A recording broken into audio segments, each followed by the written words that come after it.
Table stands with Michael Schumacher 5 points clear of Damon Hill. Schumacher the winner in Brazil, Spain and the last round in Monaco. Hill victorious in Argentina and San Marino. No other drivers have won races this season, but the Ferraris are threatening.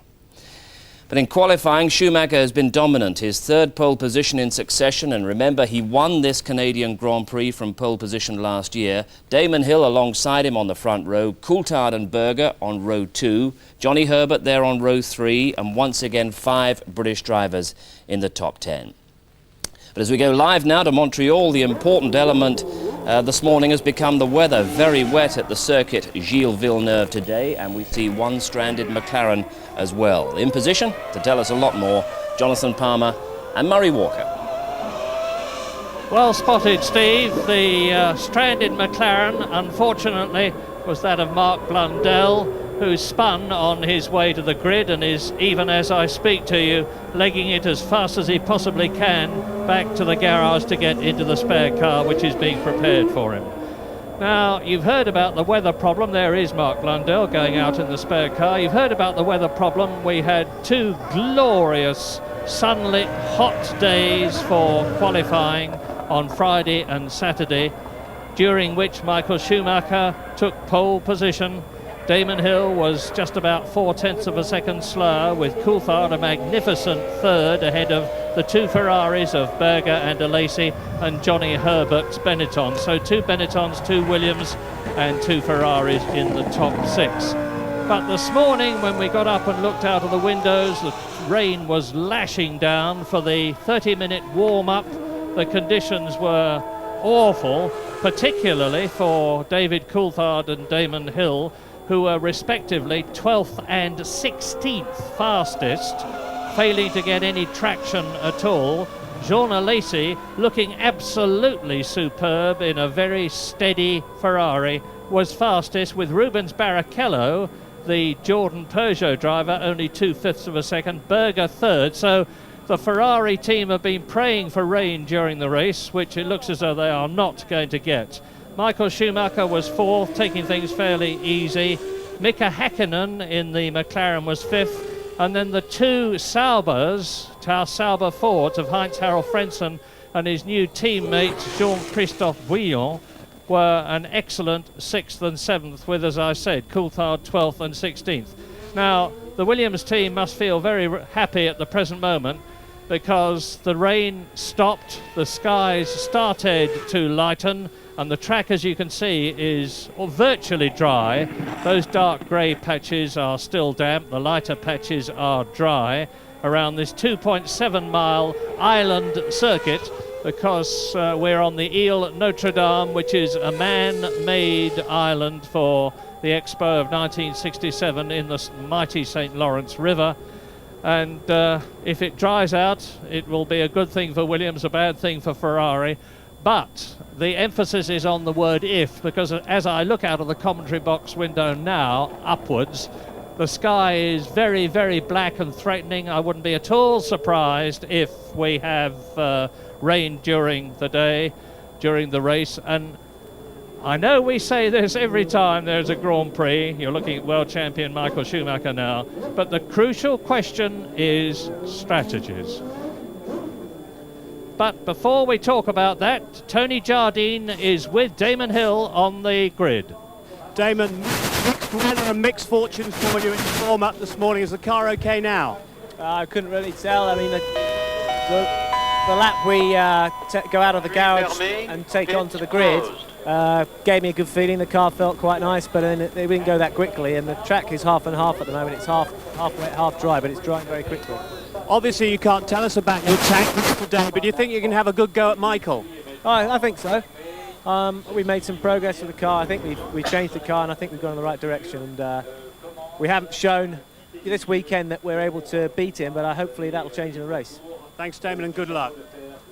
Well, it's a long race, 69 laps. It's going to take 1 hour and 3/4. I was just about to introduce the strategies. You're looking at the magnificent skyline of Montreal City now. But the question is it going to be 1 stop? Is it going to be 2 stops? I can hardly see it being more than 2 stops.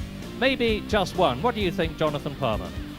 Well, it's hard to say, as ever, and the plans that the teams have made, they generally keep to themselves. But there we can, looking overhead there at Montreal, but the question that the teams have been working out, as ever, is to see how much time they can save by running the car lighter and offset that against the time they'd lose with the extra fuel stops. Now, the race here, as with most Grand Prix, it's 200 miles long. This circuit is particularly heavy on fuel. It's a little bit like Imola. It's a medium speed circuit. We have a great deal of second gear chicanes interspaced with reasonably long straights, and that means it's a power circuit too, and that contributes to the fact that we've got the Renault engine Benetton of Schumacher on pole, and then behind Schumacher we've got Hill, Coulthard, Berger and Alesi, the two Ferraris making particularly good use of their horsepower advantage here. But it's going to be, I must say, between 1 or 2. I don't think it'll be any more on that, but we're going to have to watch the pace of the leading cars in the first 20 laps to see what they're going to do. David Coulthard in the second Williams, only 12th fastest this morning, third on the grid. Tony Jardine. A great performance in practice, 5th to 3rd, but with these mixed weather conditions now, David, do you think that can go in your favour? Well, I certainly think now it's drying up, that's more in our favour, because in the wet warm-up this morning we had a big handling problem, so now it's dry. I think that suits Damon and I a lot better, and now we just need to hope for a clean start. Just how bad was it in the wet? Atrocious. You know what? We just can't explain how bad it was. We were 12th and I think 16th. Drivers have all been complaining about the bumps and about this controversial chicane. What's your view? The bumps are a problem, but only on the straight. And I think now we don't really need the chicane there. All we need is a straight down into this last chicane. So I think for next year it'll be changed. Thank you very much, David. Let me remind you about the World Championship. Michael Schumacher after 5 races, and incidentally, you're looking now at the car of Mika Häkkinen from the top of his roll bar, which enables you to see the driver at work, particularly that very big steering wheel that Mika Häkkinen uses. And this is an indication of exactly, in this recorded form, what this Montreal track looks like from the driver's point of view. The Gilles Villeneuve circuit, named after the great Canadian driver who won here the first time the race was held in Canada. That's the chicane, about which there has been a great deal of controversy. You will notice that there are cones on the right and the left, and there's actually been a ruling that nobody is going to be allowed to pass during this race after they have got to the first cone. They're extremely unlikely to be doing that anyway, because by the time you've got to the first cone, you are very much committed to the corner. But there has been a lot of criticism about the authorities for not doing a more permanent job. The chicane is exactly the same as it was last year. Now, I was saying, Michael Schumacher that you're looking at, or were looking at now, this is a recording of him going into the Senna curve, which is the first turn on the circuit with the St. Lawrence River on the left.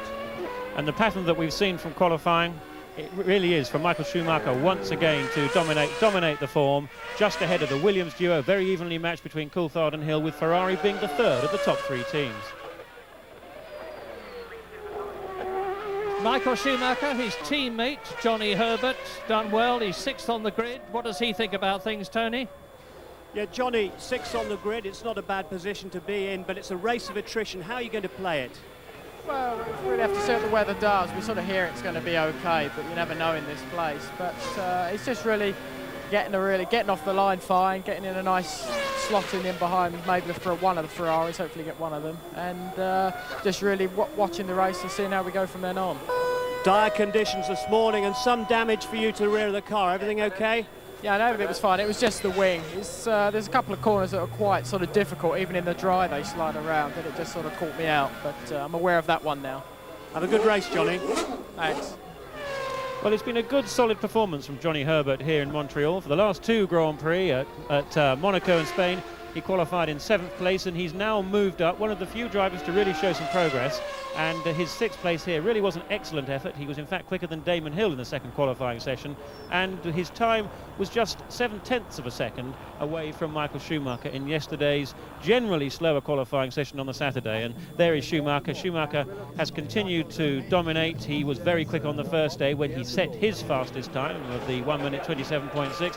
Damon Hill has really been disconcerted this weekend. He started off going pretty well with second place with his 28.0 on the first day of qualifying, but then pushed very hard by David Coulthard, who got within 500ths of a second on yesterday's qualifying session when Hill was trying a few experimental setups, whilst Gerhard Berger, he's been pretty outstanding this weekend because he's driven well when he's had frustrations from mechanical problems. He lost his engine in the first session, but he's been consistently quicker than Jean Alesi, and Alesi really has frustrated the team, I think, a little here.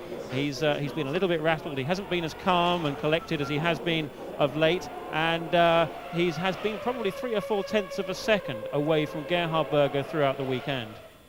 Mika Häkkinen is 7th on the grid. That's Ron Dennis on the right. And the McLaren Mercedes is definitely going a bit better here than it has in recent races. Eddie Irvine, 8th on the grid. He's had a lot of problems, including having a fuel pump drive break in the first lap or so of the warm-up this morning. But nevertheless, he has again out-qualified his more experienced but younger Formula One teammate Rubens Barrichello in the second Jordan. Martin Brundle is in 10th position on the grid. Mark Blundell, I'm sorry, is in 10th position on the grid in the McLaren Mercedes. And then Olivier Parnis, who is Martin Brundle's teammate. Martin is actually the lowest of the British drivers. There's 6 of them in this race. He's 14th in the Ligier. Now, to get back to this world champion point I was trying to make, there's 5 points difference between Michael Schumacher in the lead with 3 victories from 5 races, Damon Hill, who is second, with 2 victories from 5 races. So it really is terribly important, not only from the point of view of the Drivers' Championship, but from the point of view of Damon Hill's psychology and mental well-being, for him to do well here at Canada today. The 2 Ferraris, 3rd and 4th, the 2 Ferrari drivers, Gerhard Berger and Jean Alesi. Now, the seconds, the minutes indeed, are ticking away. There's about 7 minutes to go to the start of the race. The teams are going to leave the tyre choice until the very last moment, by which I mean, are they going to start on slicks with no treads or wet weather tyres with very heavy treads? The wet weather tyres don't last nearly as long. Tony Jardine, you're on the grid. What's your view? It's very difficult, obviously, with all the tyre covers on at the moment, Murray, but I do know that Berger and Schumacher came onto the grid on wet weather tyres, and I haven't actually seen them change them. They're under the covers. Then both the Peugeot cars, the engine cars of the Jordan team, they came into the pits, and they definitely changed onto slicks into the pit lane before coming back onto the grid. Just quick news update. Mark Blundell obviously won't speak to us. He's a little bit upset at the moment, but he thinks it got stuck in gear and locked up and spun him off the circuit. Well, as far as you can tell from the outside, that's what it looks like. Damon Hill saying, as we all are, what's the weather going to do? It could be, as we've just heard from Tony Jardine, that if the Ferraris are starting on wet tyres from positions 4 and 5 on the grid, it will have been an inspired decision. It will have been an inspired decision if it starts to rain, and it really is one way or the other at the moment. And as ever in any Grand Prix, it's terribly important to get pole position. At David Coulthard, third on the grid. It's his second drive at Canada, and Schumacher has actually got that pole position. So he's in a commanding point on the grid for when the race starts. 69 laps, long time. If he can get ahead, it's going to be a lot easier for him to stay ahead.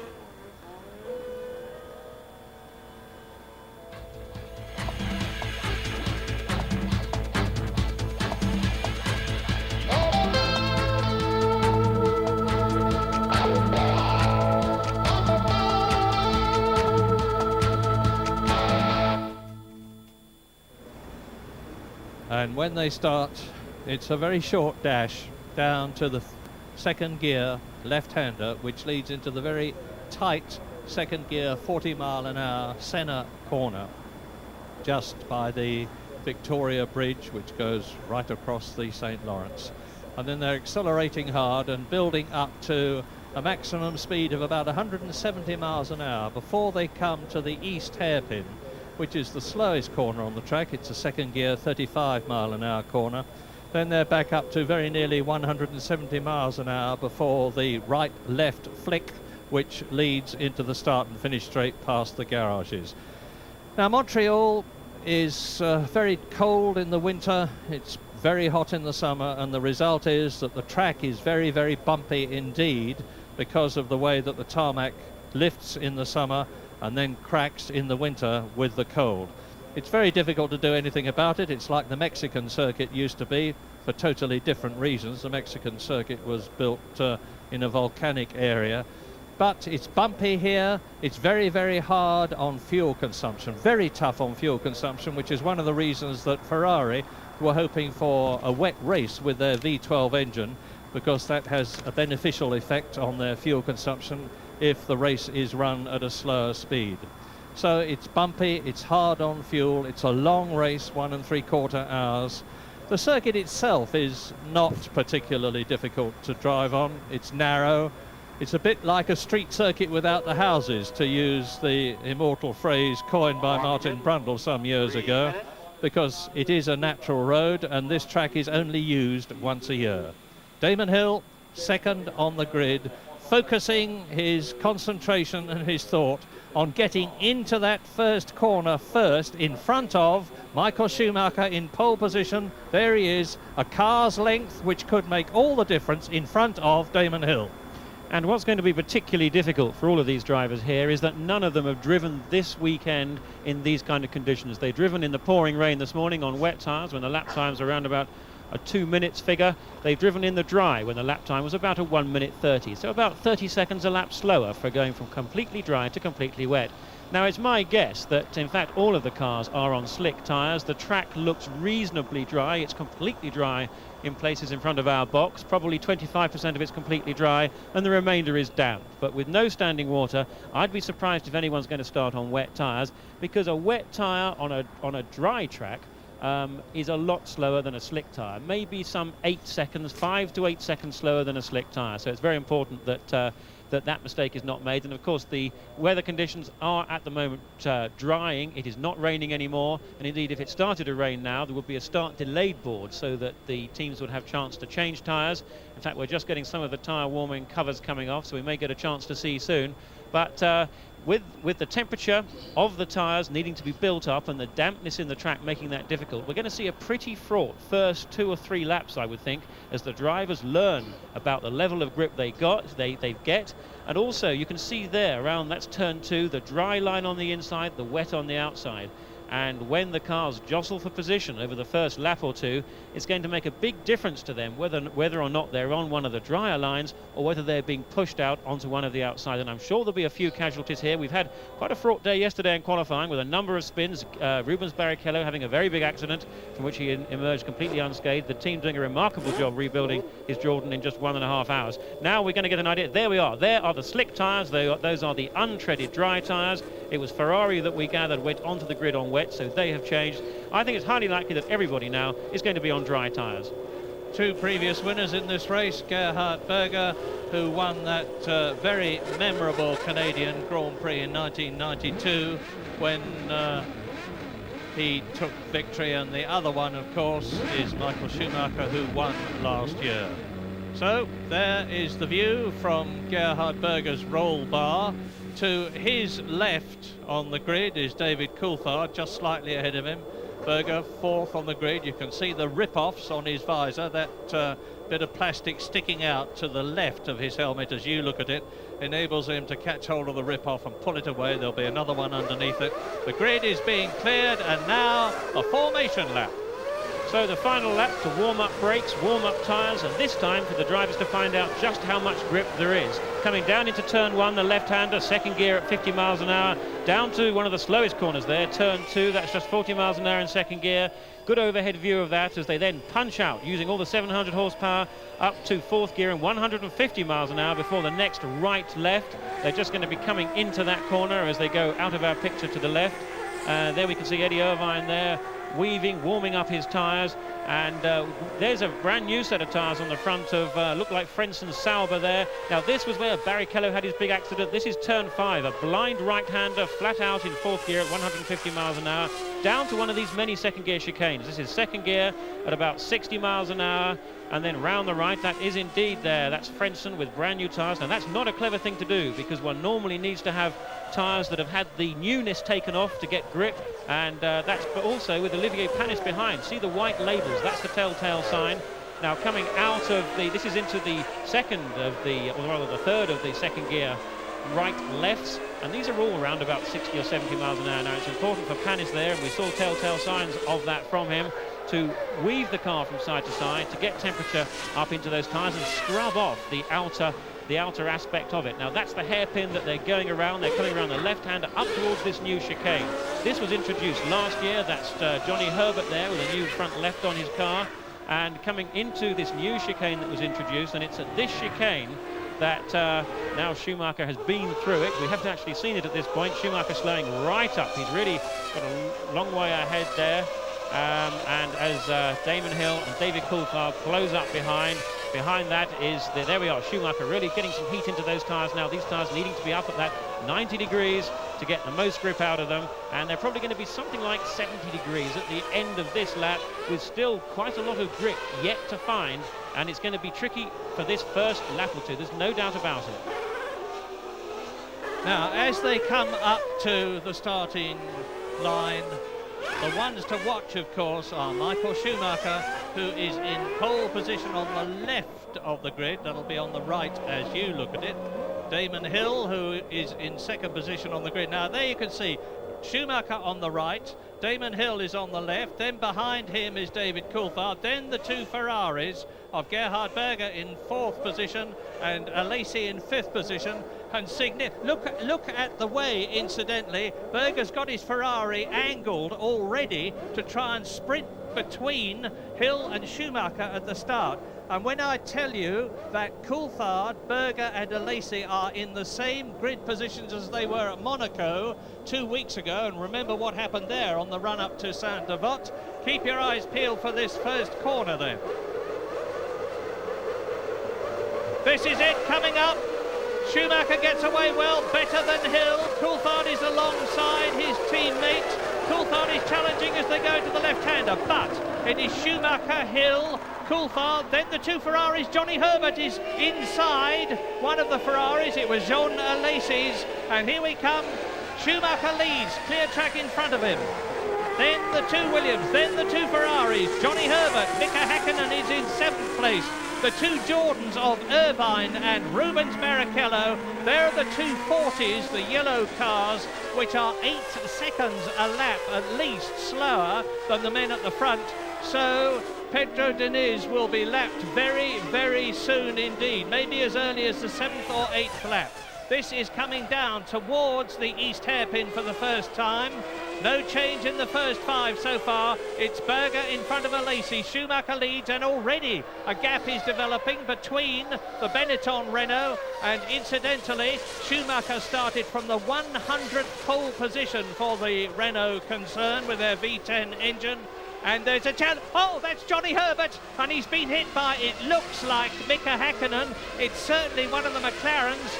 And Herbert has not stalled his engine, and it is Mika Häkkinen who's had to take a $10,000 fine for ignoring a yellow flag in practice. It was a suspended fine from the previous Grand Prix, and now are they going to have to stop the race? Because you can see they are stuck on the course, and Häkkinen can do nothing about it. Johnny Herbert, I think, has stalled his engine, and they are right on the racing line, and it looks as though for the second time in succession a Grand Prix is going to have to be stopped. And it's not going to take us very long to find out, because the leaders, with Schumacher already 2.5 seconds ahead of Damon Hill, the red flag is ready. Here's a replay. So let's have a look. Häkkinen comes up the inside, Herbert comes across to close the door on there, and Häkkinen there noses into the side of Herbert. Häkkinen looked to me as if he was going to have a good chance of going up the inside of Herbert. I'm surprised that Herbert didn't actually leave him room, bearing in mind that was the situation. And you can see now that we have the safety cars there coming out, and it looks like the cars are going to be out of the way, but it looks like Häkkinen's car is jammed in gear, and this is one of the problems that we see quite often now with the semi-automatic gearboxes, that the cars can often not be moved. And this means now that that's Häkkinen there being taken out of the way, and that's David Coulthard. David Coulthard out, so there are two of the top men out. I don't know what happened to Coulthard because we didn't see it any more than you did, but that means to say that it's already here's a replay. Now they're coming underneath the bridge on the approach to the east hairpin. The Ferrari goes through on the left, and Coulthard just lost it. Coulthard just lost it, probably on a damp patch, into the gravel trap. And it looked to me in the process as though Alesi passed Berger and up into now third position. But the race is continuing, it's not being stopped. So let's look at Coulthard now. Coming down to the hairpin, he brakes, and simply what happened, I'm sure, is that with the slippery conditions we've got, we said that those tires weren't up to temperature. We know from this morning's warm-up session that the Williams is tricky when it's wet. Now it's not wet, but it is damp, and I'm sure that all those factors have led David Coulthard there to lose control of his Williams. Fundamentally a mistake from David Coulthard, and you can see it on his face. He is absolutely distraught, and no great surprise there. Second lap, a driving error, just braking a little bit too late, the back of the car locking up and spinning it round. So I'm sure no mechanical problem there. One could see also just how very slippery and tricky it was as we saw Alesi try to have a go there successfully up the inside of Gerhard Berger. Alesi there ahead, Berger with the camera on top, the waved yellow flags there. This is the chicane, the right-left chicane, where Coulthard there has gone off there into that corner, and just shows you how very tricky these conditions are. Lap 3, and already it's the old story. Michael Schumacher is almost 3 seconds on lap 3 ahead of Damon Hill, with Alesi having moved up into third position ahead of Berger. Barrichello is 5th in the Jordan Peugeot. His teammate Eddie Irvine is 6th. Now, we're riding with the Ferrari now. There the two of them are together. Alesi in front of Gerhard Berger, and I'm looking at lap times. Damon Hill is faster than the Ferraris, obviously, but it looks to me as though they are closing. And if there's one man who wants to win this race, of course, as he always does, it's Sean Alesi. Not only because he's in a Ferrari, not only because there are rumours that his position in the Ferrari team is being threatened, with talk of Michael Schumacher going to the team next year, but also because it's Jean's 31st birthday today, and he's carrying the number 27, which is the number of the great Gilles Villeneuve when he won for Ferrari in Canada. A terrific incentive, and Alesi is now the fastest man on the track. He's just gone round 7/10 of a second faster than Michael Schumacher, so he's starting to gain on the Benetton. But before he can get to grips with Schumacher, he's got to catch and pass Damon Hill, and look how hard he's trying. Absolutely, and look at that car control from Jean Alesi. These are conditions in which Alesi really thrives, and I'm sure that we've still got that McLaren down on the midway through the hairpin there. Let's have a look as they come down, whether they've been able to move it or not. Alesi really loves these kind of conditions. You know, it looks like they have moved it, but Johnny Herbert's Benetton is also out. Alesi loves conditions in which grip levels are less than optimum, and that can mean damp like this. His ability to read the track, to understand just how much grip he's got, and to exploit it to the limit, when particularly in these conditions it's changing lap by lap. This track is getting faster, and the ability to know just how much harder to push, how much later to brake without losing control, and we saw Alesi right on the brink of that, is a rare gift. And Alesi with Schumacher, with Senna, these drivers tend to have it more than any of the others. Alesi 5.3 seconds behind Michael Schumacher, but inching up on Damon Hill. Race order, lap 5 out of 69. Schumacher is now over 4 seconds ahead of Hill. Alesi 3rd, Berger 4th, Barrichello 5th, Irvine is in 6th place. Martin Brundle is 9th for Ligier. Mark Blundell in the spare McLaren is in 11th place. Johnny Herbert, of course, out of the race, as is Mika Häkkinen, and they're both out as a result of that first lap collision. Rotten luck for Johnny Herbert, who was really showing signs of getting to grips with the Benetton. Yes, indeed, that really was dreadful for him. It seemed, again, Alesi is right on the limit. He's pushing so hard. And, you know, there are a few drivers who've got the confidence in their car to push that hard, and I think he is making a little bit of ground up there on Damon Hill. He took 1 second off him the lap before, and then, in fact, the last lap he took 0.6 of a second off. But I think Häkkinen there was just being too impetuous, a fault that he's had from time to time. Track conditions were difficult. The chances of that kind of manoeuvre coming off were certainly limited at best, and to take 2 cars out effectively on the first lap really was not good driving, when one knows, and Häkkinen in fact was telling me just before this race an hour and a half ago, how it's so important to be there at the end, because this race does historically have a high attrition rate. Well, he's been the first one to contribute to that here, and the casualty really, I think, being Johnny Herbert. There is Eddie Irvine. He's in 6th position. Ahead of him is his Jordan Peugeot teammate Rubens Barrichello. Behind him is the Sauber Ford of Heinz-Harald Frentzen, and behind him is Olivier Panis. Now, the Jordans have had bad luck in the 2 days running up to the race, but they seem to be in good shape now. They have a new rear suspension.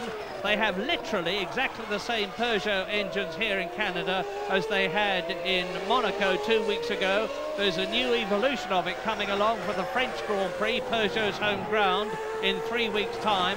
But the good news for Jordan, if they can stay there, as you watch Michael Schumacher leading, is that the Jordans are 5th and 6th. Just ahead of the Sauber of Frentzen. 8th is Panis, 9th is Brundle, 10th is Mika Salo, and Michael Schumacher is leading by 4.8 seconds, and his last lap was 7/10 of a second faster than Damon Hill, second in the Williams Renault. So it really does look as though Michael Schumacher, the driver of this year and last year with Damon Hill, has got the race by the throat. The car is reliable, the engine goes extremely well, Schumacher is fit, and he's on a terrific psychological high after his success this season. But look back as he completes this lap. This will be going into his 7th lap. Now there is Damon Hill behind him, and I do believe he's getting closer. 1.3 seconds behind him was Alesi. There he is. Behind him is Michael Schumacher, and the gap is just a bit closer between Alesi and Hill. Yes, I think things could improve a bit for Damon Hill now, because the track can't be far off a pure dry condition, maybe 1 second at most. And I think as the track gets drier, that situation will play into Damon Hill's hands better. He prefers it to be dry, without doubt, whereas Alesi, we're riding with Gerhard Berger at the moment, whereas Alesi prefers it because he knows he's better when the conditions are damp and slippery. Now, at the moment, Schumacher has done just what he did last year. He led from the line, he pulled out 5 seconds more or less in the first 5 laps. He stopped just once at lap 40 of this 69-lap race, as did Damon Hill. Damon Hill stopped once last year, and Jean Alesi too. But Gerhard Berger, he stopped twice, and the Jordan cars stopped twice. But looking at what's happening this year, we've got Barrichello already 12 seconds behind Gerhard Berger, Barrichello in 5th, and there into the pits there, that is Montgomery coming in one of the Pacific cars. This is too early for any kind of tyre stop.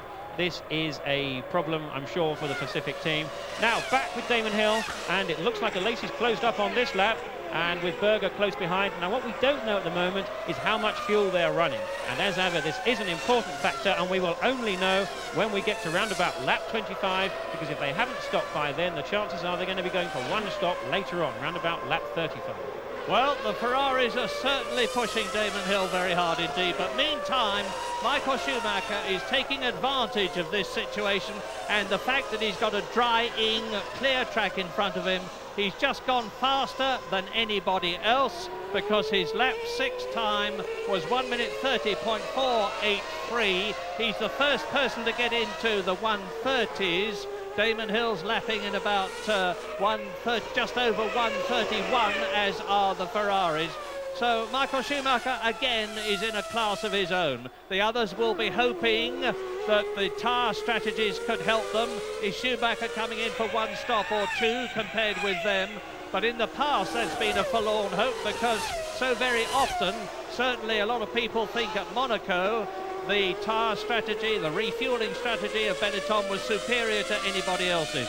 Incidentally, Williams strongly deny that their strategy was wrong as far as Damon Hill was concerned. 2 stops compared with Schumacher's 1, because Hill actually had a differential problem, which was giving him oversteer, slowing him on the corners and making him drop back from Schumacher. However, We'll wait now to see what happens. We're on lap 8 out of 69 as you look at Taki Inoue, the Japanese driver in the Arrow's Heart. He's in 18th position and he's lapping some 4 seconds slower than the leaders.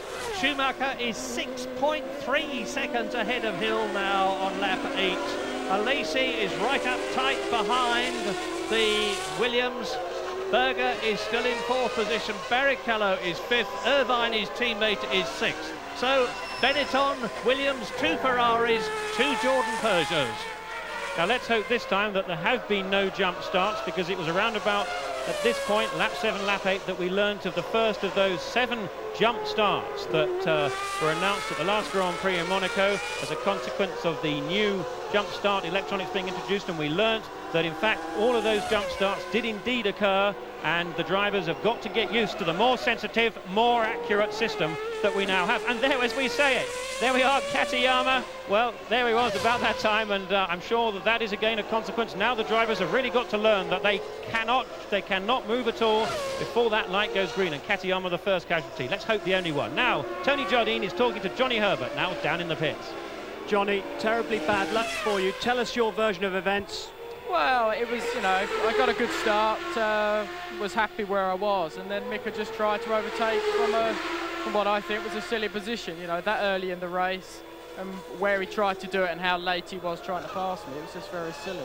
You have to be, side by side to do it, but he just edged himself in right at the last minute, and it was just too late for me to do anything about it. It was just, I just think, very silly. Looked very frustrating as well, because you seem to have locked horns. The front of the cars were locked together. Well, it didn't help things. It didn't feel too... it didn't want to go anywhere at that point. So, there wasn't very much. The steering felt a little bit damaged anyway. So, I probably wouldn't have continued very well anyway. What were track conditions like? Well, they're not a problem. We looked obviously when we do our installation laps before the start, and the circuit was basically had a dry line everywhere. It was damper in certain places, but it was slicks anyway. Thank you for talking to us, Johnny, and hard luck. Already on lap 10, there is only 1 car and 1 driver in the Canadian Grand Prix as far as victory is concerned. He's got 59 laps to go, admittedly, and at least 1 tyre and fuel stop. But it's Michael Schumacher, head and shoulders in his Benetton Renault in front of the rest. Damon Hill still battling with the 2 Ferraris as into the pit lane comes Bertrand Gachot, 17th position in the Pacific Ford. They'd hopefully overcome the gearbox problems which have been afflicting them up to this, the 6th race of the year. But there is a problem. This is not a tyre and refuelling stop, as you can see. But now Jean Alesi really is with Damon Hill. And here's the real battle, of course, between Hill, Alesi and Berger there. Berger with that silver lump on top of the rollover bar. That's that onboard camera that we get such superb views from time to time. Now the Ferraris are about 5 miles an hour faster in a straight line with their V12 engines than the Williams cars are with their Renault V10s. I must emphasise that is not necessarily a difference of horsepower, although I think the Ferrari V12 does have more power than the Williams, because the amount of wing these cars are running, that's how much downforce also affects this. And the Ferraris, I think, are running less wing, they're running smaller wings, and although it doesn't look so, we can have a little bit of a look from those head-on shots, and the less downforce these cars run, the faster they will tend to be in the straights. Now, having said that, although the Ferrari is a little faster in a straight line, it's still probably not going to be enough to enable Alesi to overtake, even if he gets a bit closer, which he needs to be yet to Damon Hill. And he may well have to wait until the first round of pit stops, whenever that may be, particularly if it's a 2-stop strategy. And if it's a 2-stop strategy, we can expect to see the first stop being round about between lap 20 and lap 25, and the second stop round about lap 45 to 50. And that's Luca Badoa there coming in one of the Minardi cars, and looks like this for him, of course, but that's for one of his stop penalties, of course, the time penalty, and his Martini, of course, for his time penalty there, I beg your pardon. And behind him, Ukyo Katayama, so they're literally having to queue up to take their 10-second penalties. They've both done so. It looks as though there are just the 2 penalties in this race, because far more had been declared in Monaco 2 weeks ago as a result, as Jonathan was saying, of this new checking equipment that's been installed. Now, here is the danger for all of them, because The man that they are catching is Pedro Diniz in the yellow 40. He's 19th. He's already been lapped by the leaders, and his car is so much slower than the others, some 8 seconds a lap. I was forecasting he was going to be lapped on lap 8. That was if the conditions were wet. Well, he wasn't. He was actually lapped on lap 10, but it means to say that once again he's going to be at least 6 or 7 laps behind everybody else when the race finishes, if he finishes, and he usually does.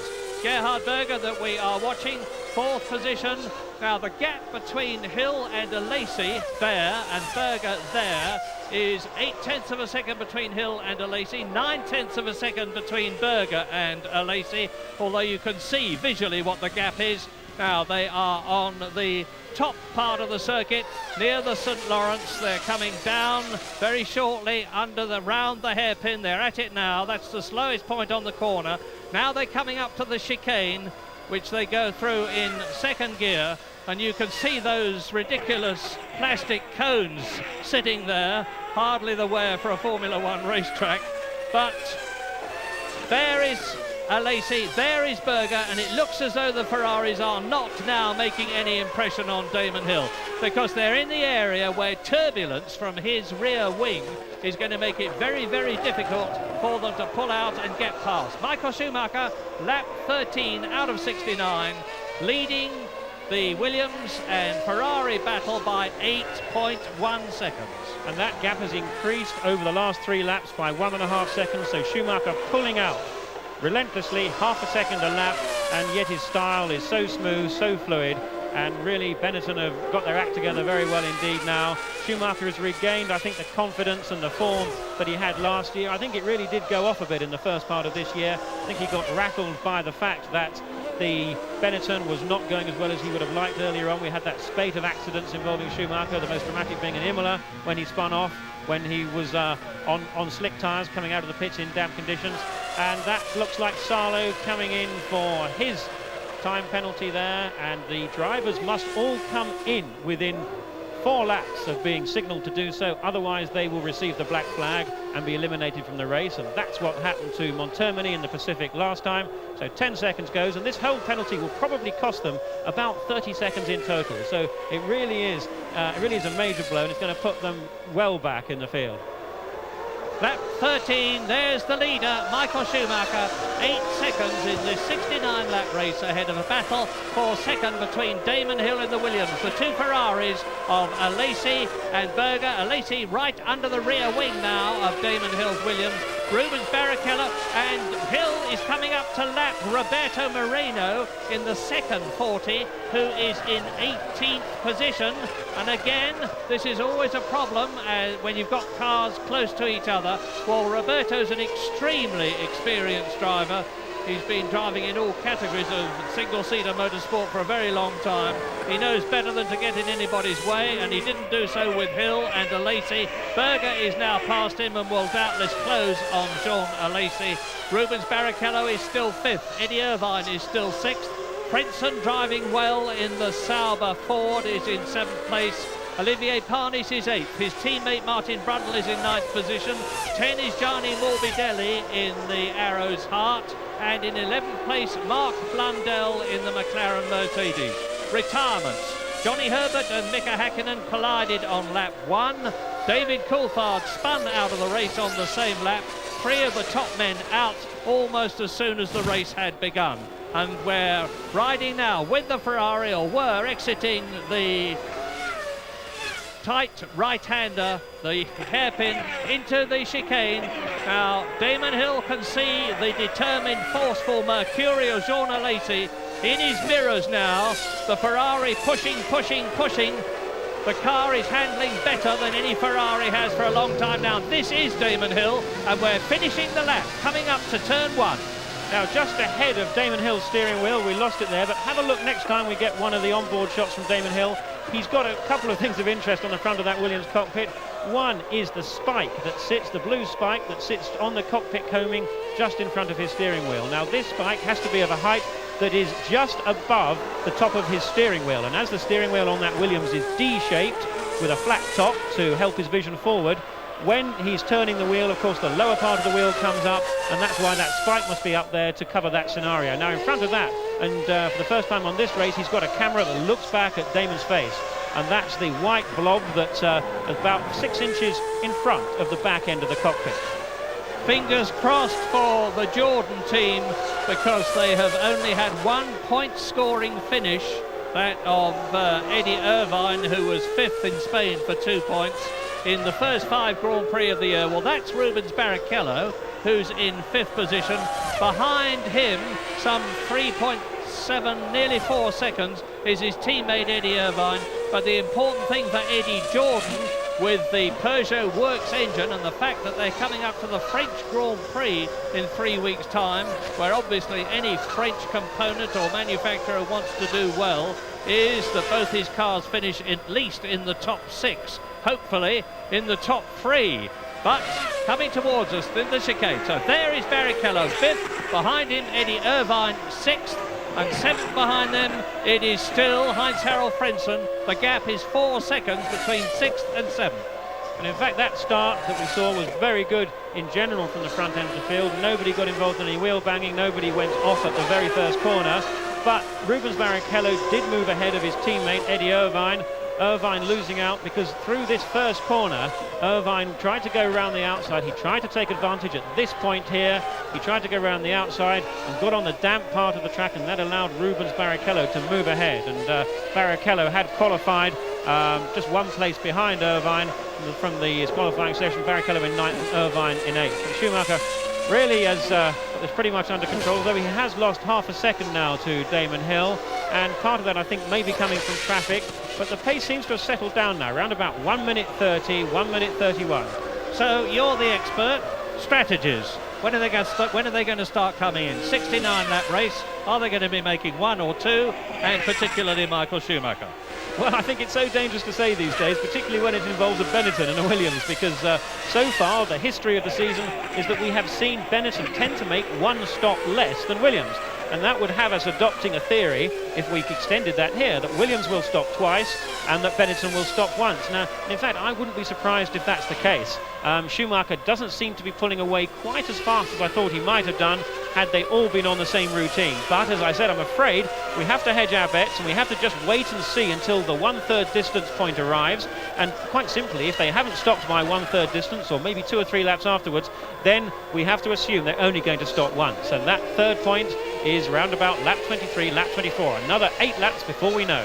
I'll tell you this, that last night the Williams team had worked out that the difference between a 1-stop tyre and fueling strategy and 2 would be 1 second over the distance of the race. That's how finely the margins are that they have to work to. And here's the kind of time when Alesi will really hope that Hill's going to be stumbling over Katayama. That's Katayama in the Tyrrell ahead of him. Katayama having had that time penalty. And Alesi is indeed closer than ever. And he is having a look into that. This is where Coulthard went off. And he's going to be having a lot more looks too, because there isn't just Katayama ahead. Ahead of Katayama is Martini in the Minardi. So there's a bit of potential now for Alesi to get by. Yes, and he's going for it now. He's going to try and go down the inside and force Damon Hill out of the... And he's done it! John Alesi moves up into 2nd place with a really forceful move. Now we're with Damon Hill. This is the end of the lap that they're coming up to now. There is the chicane, and Alesi will be trying desperately to put clear air between himself and the Williams. Now he's got a problem, because having passed Katayama, there is Pierluigi Martini in front of him, and behind Pierluigi Martini is Mika Salo. So Martini, Salo are about to be lapped, and behind them, 2nd, 3rd and 4th, Ferrari, Williams, Ferrari. Here's a replay. Absolutely brilliant driving there from Jean Alesi. That might have looked relatively easy from where we were looking, but he would have been braking from 185 miles an hour right down through the gearbox, down to 2nd gear. Let's look at it from Damon Hill's side. Watch on your right side for Alesi to... There we are, a little flick to the left from Hill. He knew that the moment was lost. He's keeping on the power. He's keeping tight in case Alesi runs wide. But that was good driving from Alesi. He knew that the situation was developing in which Hill would lose his rhythm, and to an extent I think Damon did lose his rhythm. That's their Katayama just now holding up Gerhard Berger a little bit. But that will be a great source of frustration for Hill, because he's going to know it's going to be very hard to have an attempt to come back at Jean Alesi. So head down, birthday boy Jean Alesi is going to be really going for it now. 10.6 seconds was the gap. The incentive on his 31st birthday is if he can close the gap between himself and Michael Schumacher, his first ever victory in a Grand Prix. And this is Alesi's 91st Grand Prix. It's long overdue for this very popular young man. So Martini now is holding up Hill, who is in front of Berger, who has passed Vicasalo and lapped him, and on lap 18 out of 69, Schumacher leads Alesi by 10.6 seconds as Berger looks at Hill. They've both got past Salo. Hill third, Berger fourth, Barrichello is fifth, 16 seconds behind Berger, and 2 seconds ahead of Eddie Irvine, who is sixth. Frentzen still seventh, Parnish is eighth. Damon Hill laps the Minardi. Now we're with Gerhard Berger going into the Senna corner, second gear, now accelerating up hard to the right-hander, which he approaches at 150 miles an hour. Now what's interesting is seeing how much trouble apparently, and that's Martini really giving Berger there the chop. It's interesting to see how much trouble that Berger and Hill are having getting by these back markers, but we mustn't forget that these two cars, and oh, that's his bad, really Martini should be letting him go now, but as far as Martini's concerned, he's been penalised with that time penalty, and this is the problem. Both Martini and Katayama there have had the time penalty, and so in fact their pace is quite a bit quicker than they would normally be at this point, than they'd normally be compared to back markers that Berger and Hill would tend to come upon at this part of the race. Well, Gerhard Berger will be furious. The blue flag was being waved at him. Now he's going through and taking Pierluigi Martini and giving him the fist. But look how much further now Damon Hill is ahead of the Ferrari than he was when they both formed up behind Pierluigi Martini. Into the chicane, Martini is way down now. He's battling for 15th position with Mika Salo. Martini is 15th, Salo is in 16th place, and Damon Hill turns in to complete the lap. Berger there in 4th position. Barrichello is still 5th. The really exciting battle in this race is for 2nd, 3rd and 4th, because Schumacher, while all this has been going on, has extended his lead even further. He's soon going to be in a situation where he can come in, make a tyre and fuel stop and get out still in the lead, because he's 13 seconds, as near as makes very little difference, ahead of Jean Alesi. So my hope, and that hope of a lot of Ferrari enthusiasts, that Jean Alesi would be able to close the gap to the Benetton Renault in front, which was 10 seconds, has been temporarily dashed. But Alesi never ever gives up. Not at all, but that was bad driving there from Martini. He did make the mistake by jumping the start in the first place, and that's what put him back. And indeed, he does have a reputation for either not looking in his mirrors or not heeding what he sees. Reflecting back to Imola, he was in pretty fine form then, holding up the Williams drivers, particularly in that race there. So he's going to come in, I'm sure, for some further criticism at the end of that race, because that obstruction did cost Gerhard Berger a couple of seconds. Damon Hill down to the chicane. He's lapping now in 1 minute 36 compared with 1 minute 30.6 of Michael Schumacher, race leader there, who's just gone through to complete his 20 laps and go into his 21st. So I'm not going to say, as I have said before, it's all over Barber shouting this early in the race, because there are still 49 laps to go, and in Formula One anything can happen, and usually does.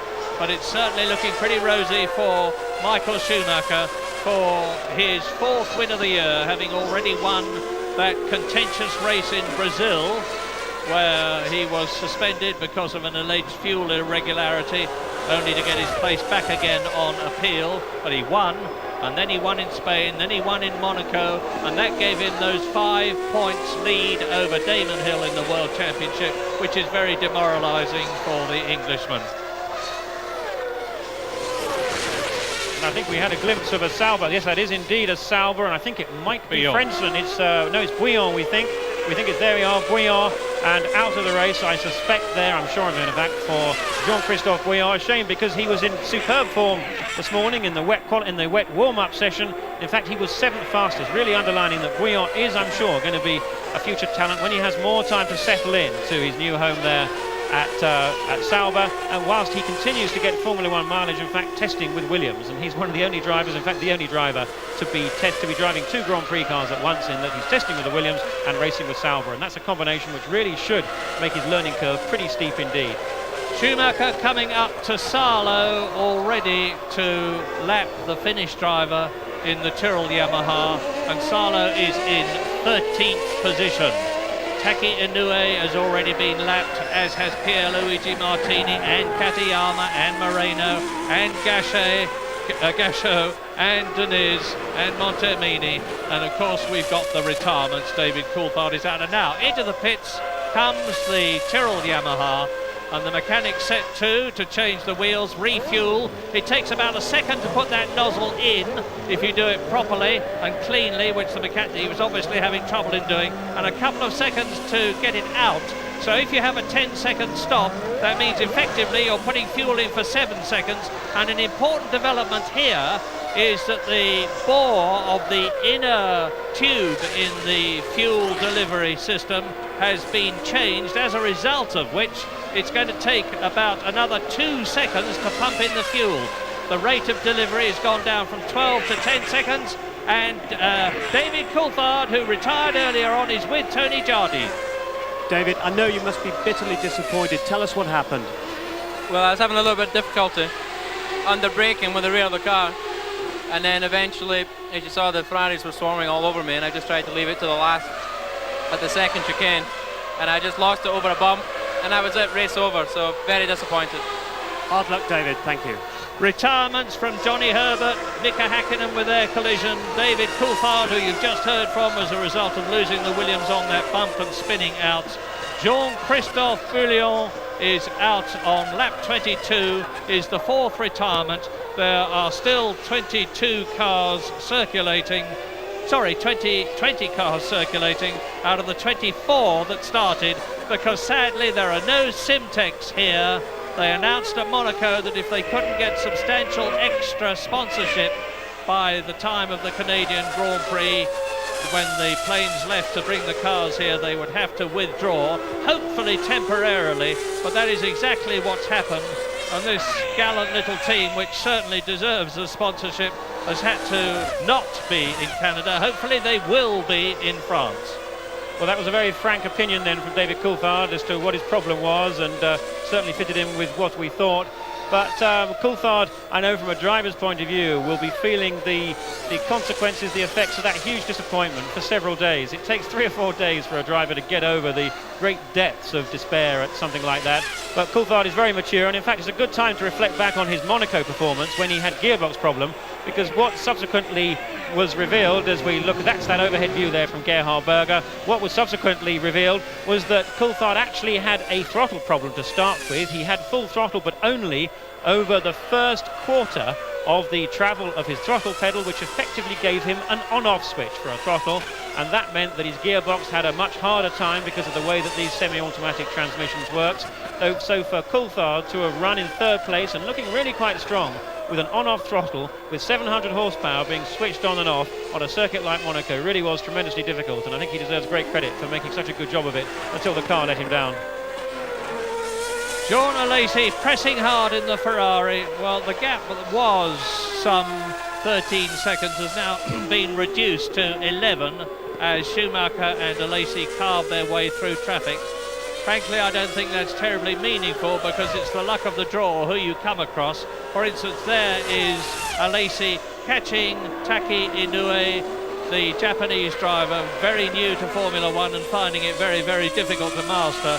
He's in 14th place, he's been lapped already, and he's about to be lapped by the 2nd place man as they come down to the east hairpin. Look how much faster Jean Alesi is going than the Japanese newcomer. And indeed, that was that straight line speed advantage. We spoke about it earlier, some 5 miles an hour, that would have helped Alesi get by Damon Hill into that corner. Now it's lap 23, and this is round about 1/3 distance, so this is the time when we should start to expect any cars making 2 stops to be coming in. This lap and next, certainly in the next 3. And the other basic rule of thumb that we should consider is that the earlier a car comes in for fuel, the less impressive its performance has been. And therefore, if, as we saw in Spain, as we saw in Monaco, Schumacher is at the front and keeps going longer, that makes his performance all the more creditable. And it's my suspicion that Schumacher's going for one stop here. He did it last year, and he's not really pulling out very much over Jean Alesi in the race. He's just maintained an 11-second gap now for about the last 8 laps. And in qualifying form, Schumacher certainly had a second over Alesi. So I would interpret from this that Schumacher's going to stay out for one stop, and that's one of the Minardis there coming in. Schumacher will remain out on the track until lap 35 and make one stop, and we may see a Ferrari coming in now. It's another 10-second penalty. There are the numbers counting down as we rejoin Damon Hill in 3rd position. But Berger has now pulled the bug out, and he's really close to Damon Hill as they come up behind the arrows. And this will give Gerhard Berger the opportunity to close up on the Williams. Now, is Damon Hill being delayed? Yes, indeed he is, because the arrows in front of him is on the racing line. Hill's going to go through on the inside of the hairpin. We're with Gerhard Berger, who does exactly the same thing. Lap 25, we should be having the first fuel and tyre stop soon, with Schumacher now 11 seconds ahead of Alesi, who is 3 seconds ahead of Hill, who is just ahead of Gerhard Berger. Bertrand Gachot in the Pacific comes into the pits for the second time in the first 25 laps of this race, and this time it looks as though it really is for a tyre and fuel stop. Yes, it is. Yes, he obviously had some kind of technical problem on the first time round. The Pacific has one of the smallest fuel tanks of the cars in Formula One, and like the Tyrrell, doesn't quite have enough capacity in its tank to only make one stop in the race. It has to make 2 stops. Look at this, Gerhard Berger right up with Damon Hill as the Pacific team, and this is it. Berger's going through. He forces his way through, just as Jean Alesi did. Terrible news for Damon Hill, terrible news for Williams. I wonder if Hill's got some sort of a problem. Not necessarily, because the Ferrari really is handling superbly now. It's almost on a level, if not on the same level, as the Benetton in terms of handling performance. And the Ferraris are now 2nd and 3rd. Jean Alesi 2nd, Gerhard Berger 3rd, down to 4th. From 3rd, having previously been 2nd, goes Damon Hill, and this is helping Ferrari, of course, in the Constructors' Championship. They're on 10 points now, and they are just 5 points behind the Benetton team at the present moment. Well, it's been a bad race for Martini. He came in for his 3rd pit stop, but that was his, just then as we saw, but that was his first stop for tyres. The one that the Minardi that we saw before that was indeed Martini also, and I'm sure that he was brought in for a time penalty for holding up Gerhard Berger, and quite rightly so too. We really are seeing an increased level of discipline being exercised in Formula One, and that has to be to its advantage. And well, the rules state, in fact, that if you come in for a time penalty of 10 seconds, you may not refuel and stop for tyres. Now, here is that manoeuvre there of Gerhard Berger. It seemed that Hill really got slow. He has a bit of a half-hearted effort at thinking about closing the door, but realises that it's a lost cause. Berger is through, and now moving up now to 3rd place. What we don't know, Jonathan, is whether Damon Hill has got a problem in the cockpit. All sorts of things could have happened, potentially to affect his performance, that we wouldn't know about just looking at the car, and you've had plenty of experience of those. Yes, I suspect that Damon has got something that he's not happy with, and that probably is the balance of the car. We've spoken before about balance. This is the all-important relationship between front grip and rear grip of the car, and they really have to match very accurately, otherwise the car can be difficult to drive. But I think we should also consider the strategy once again. We're now lap 26, and we've yet to see anybody but the Minardi and the Tyrrells coming in, so I would conclude at this point that we are seeing a straight race here between the front cars.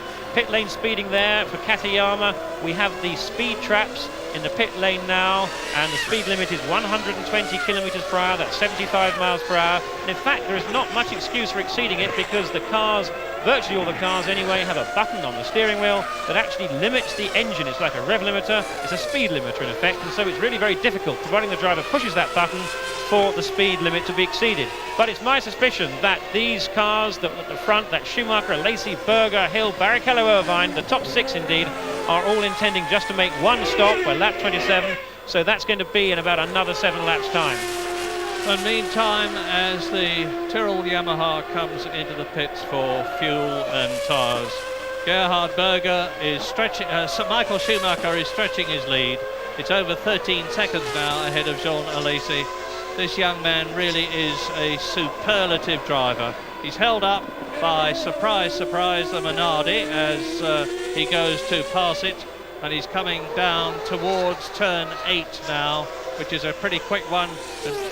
Schumacher sweeps through on the inside, and it's Pierluigi Martini back on the track after having taken his 10-second penalty. Lap 28 in the Canadian Grand Prix, 69-lap races. Frentzen on the right retires. Heinz-Harald Frentzen retires the Sauber. That's on lap 28, and he is the 5th retirement. The cars are falling out of the race as Frentzen sadly climbs through the fence. Well, that's both the Saubers out, a great disappointment. Schumacher completing his 28th lap, and it really does look as though they're on a one-stop strategy. And on lap 28, Schumacher leads Alesi by some 13 seconds. Gerhard Berger third, so both the Ferraris are in the top 3 again. And if Gerhard Berger finishes in 3rd position here, it would be the 5th time in 6 races that he had done so this year. However, there's a long way to go. Damon Hill is 4th. The 2 Jordans are still 5th and 6th. Rubens Barrichello from Brazil, the youngest driver in the race. Eddie Irvine is 6th. Olivier Panis is 7th for Ligier. Another Ligier is 8th, that of Martin Brundle. Incidentally, it's been confirmed that Martin Brundle is going to drive the Ligier in France and at Silverstone for the British Grand Prix in 5 weeks' time. 9th is Morbidelli in the Arrows. 10th is Blundell in the only McLaren Mercedes after the retirement of Mika Hakkinen on the first lap when he and Johnny Herbert collided. Luca Badoer is in 11th place but has been lapped, and into the pits comes Ukyo Katayama, who is in 15th place for his penalty, which we don't see. But Alesi turns through the chicane. Schumacher's got a very comfortable cushion now. There's his signal, P1, 12.9 seconds ahead of Alesi. Berger is 3rd, and that will be a very comforting sight for the young German. 26 years old, comes from Kerpen near Cologne, and he's very much the hero of Germany these days, and understandably so. They've produced a truly great Grand Prix driver who shows every sign of adopting the mantle of the great Ayrton Senna.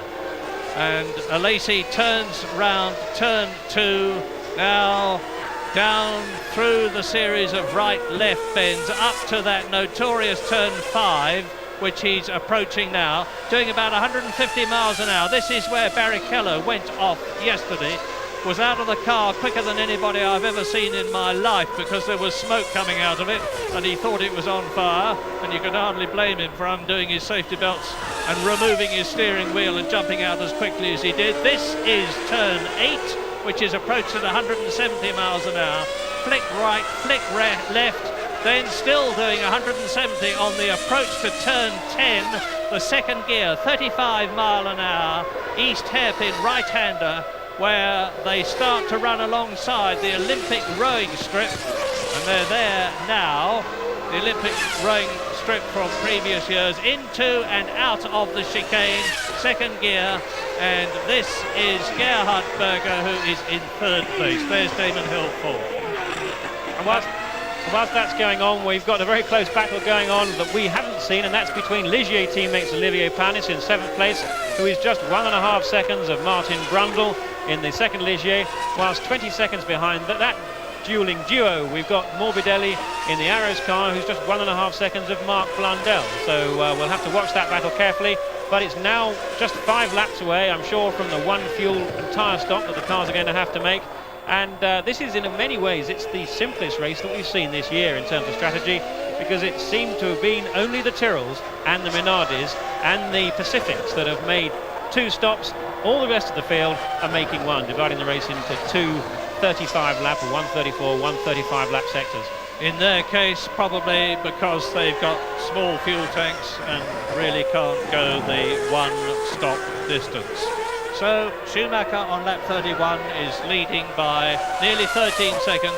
A good news, incidentally, as you look at Rubens Barrichello's Jordan, look underneath it, and you'll see that it's casting a shadow, and that means that at least there is some sunshine. It's been there for some time.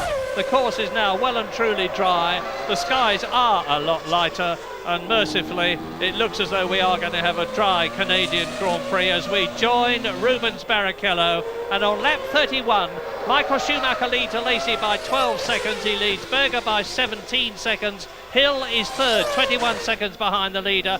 Fifth is Rubens Barrichello, 31 seconds behind. Eddie Irvine is in sixth place, 36 seconds behind. Olivier Panis and Martin Brundle are 7th and 8th in the Ligiers. 9th is Gianni Morbidelli in the Arrows, and 10th is Mark Blundell in the McLaren, as we join Rubens Barrichello, who richly deserves to do well in this race. He's been overshadowed by his comparatively new teammate Eddie Irvine, who first drove for the Jordan team in 1993 in Japan, and Rubens was starting to get a bit rattled about it, but he's really got himself together here in Canada. He drove extremely well in qualifying, not quite as well as Irvine, and he's going extremely well in the race, 5th place. He is indeed, because he's currently taking half a second a lap off Damon Hill. He's closed the gap. It's now 9.7 seconds. Barrichello lapping in the 1 minute 30.0, 30.9, and Damon Hill being about half a second slower at the moment. But I'm interested to see that the gap between Schumacher and Jean Alesi is seeming to remain constant, and that's something of a surprise, because the form that we've seen throughout the weekend in practice and in the qualifying sessions has had Schumacher being at least half a second, probably 3/4 to 1 second faster than Jean Alesi. So either Schumacher is pacing himself a little bit, and there's no reason why he shouldn't, because 12.5 seconds is a pretty good lead at this distance, or that he's got some kind of problem with the handling of his car that doesn't mean he's entirely happy with it. I can tell you that the Williams mechanics are out in the pit lane getting ready to receive Damon Hill. Of course, is the only Williams driver left after the lap 1 retirement of David Coulthard when he spun out in front of the two Ferraris, and the Ferrari mechanics are there too. Now, is it going to be that man, Jean Alesi, second, now 14.4 seconds behind Michael Schumacher, or Gerhard Berger, who comes in first? And for that matter, are they all going to come in on the same lap? Schumacher, Alesi and Berger. We're on lap 32 now, 69 lap race. So we're looking for lap 34, lap 35 for half distance. We're virtually at half distance now. No question at all about what the tyre strategy is. It's going to be one stop. Schumacher is consolidating that lead, but as Jonathan has just pointed out, certainly not increasing it.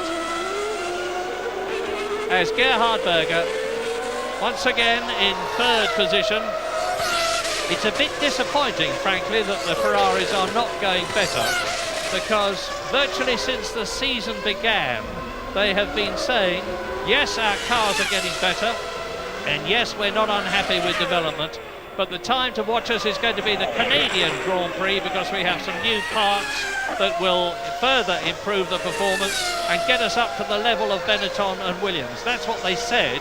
That development was delayed, of course, by the fact that both Alesi and Berger had their cars very badly damaged in Monaco, and they've had to be rebuilt.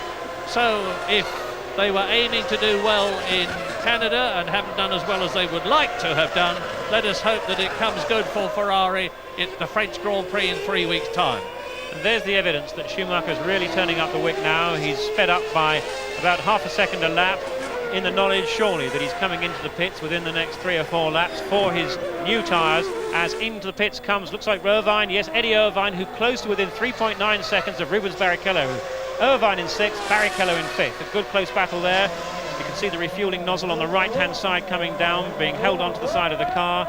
And it's going to be a longer stop than normal because, of course, it's just one stop with a lot more fuel to go in. Although this looks too long. This looks very long indeed. 15 seconds. Now that is surely 16 seconds. There must have been some kind of problem there, because a refueling stop for one stop, I would have thought, should take something around about 10 or 11 seconds. half distance at the end of this lap. Here is the man that's going to get there first, Michael Schumacher. He's just gone round the first man in under 1:30, 1:29.468, the fastest lap of the race, and he's coming up to Mark Blundell's McLaren, which is in 10th place to lap Blundell. The McLaren has improved a bit here, but they're still, on their own admission, way off the pace. And if you think the car looks a bit different, you're absolutely right, because the McLaren is now devoid of that mid-wing behind the driver's head.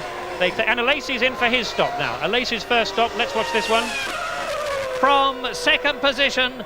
Now, remember, Eddie Irvine took 16 seconds. They've got to take on a lot of fuel. They've got to take on enough fuel to go half the race, and that's the indication. Remember, take off 3 seconds for putting the nozzle in, taking the nozzle out, so call it 13 seconds, and his time there of some 16 seconds was virtually identical to that of, and Hill is in, and out Damon Hill. So now Berger has, Alesi has stopped, Hill has stopped, Berger has gone up to second position but has got to come in. We're looking at Barrichello now, and he's had his first stop, which you've just seen. We're going out of the pit lane with him now as somebody in front fishtails. Now this could be the lap that man, Michael Schumacher, race leader, 21 seconds ahead of Gerhard Berger, comes in. As you look at Olivier Panis having a long stop in the Ligier. The fuel filler is still in, the wheels are on the ground, the tyres and wheels have been changed. Lots of revs, a shoot of flame out of the back, and that looked like a long delayed pit stop. I imagine that there was trouble with the left front wheel, which I couldn't see very clearly. And Schumacher is now at the hairpin. He's only got a few hundred yards now, and Berger is out, he slows right down, hand up. Gerhard Berger, who had still got to come in and make his pit stop, second position. It looks as though he's not going to finish third in this race, but Gerhard Berger is touring in the Ferrari. Once again, the luck has been on Michael Schumacher's side, but of course, to be lucky, it's not enough to be lucky, you've got to be good, and he's certainly that. And all the signs are, with Gerhard Berger's visor up as he crawls into the pit lane in the Ferrari, that he is definitely out of the Canadian Grand Prix. So there's just one Ferrari left, there is just one Benetton left, there is just one Williams left. There are, however, still 2 Jordans left and 2 Ligiers left. I expect there are going to be retirements at the front before this race finishes.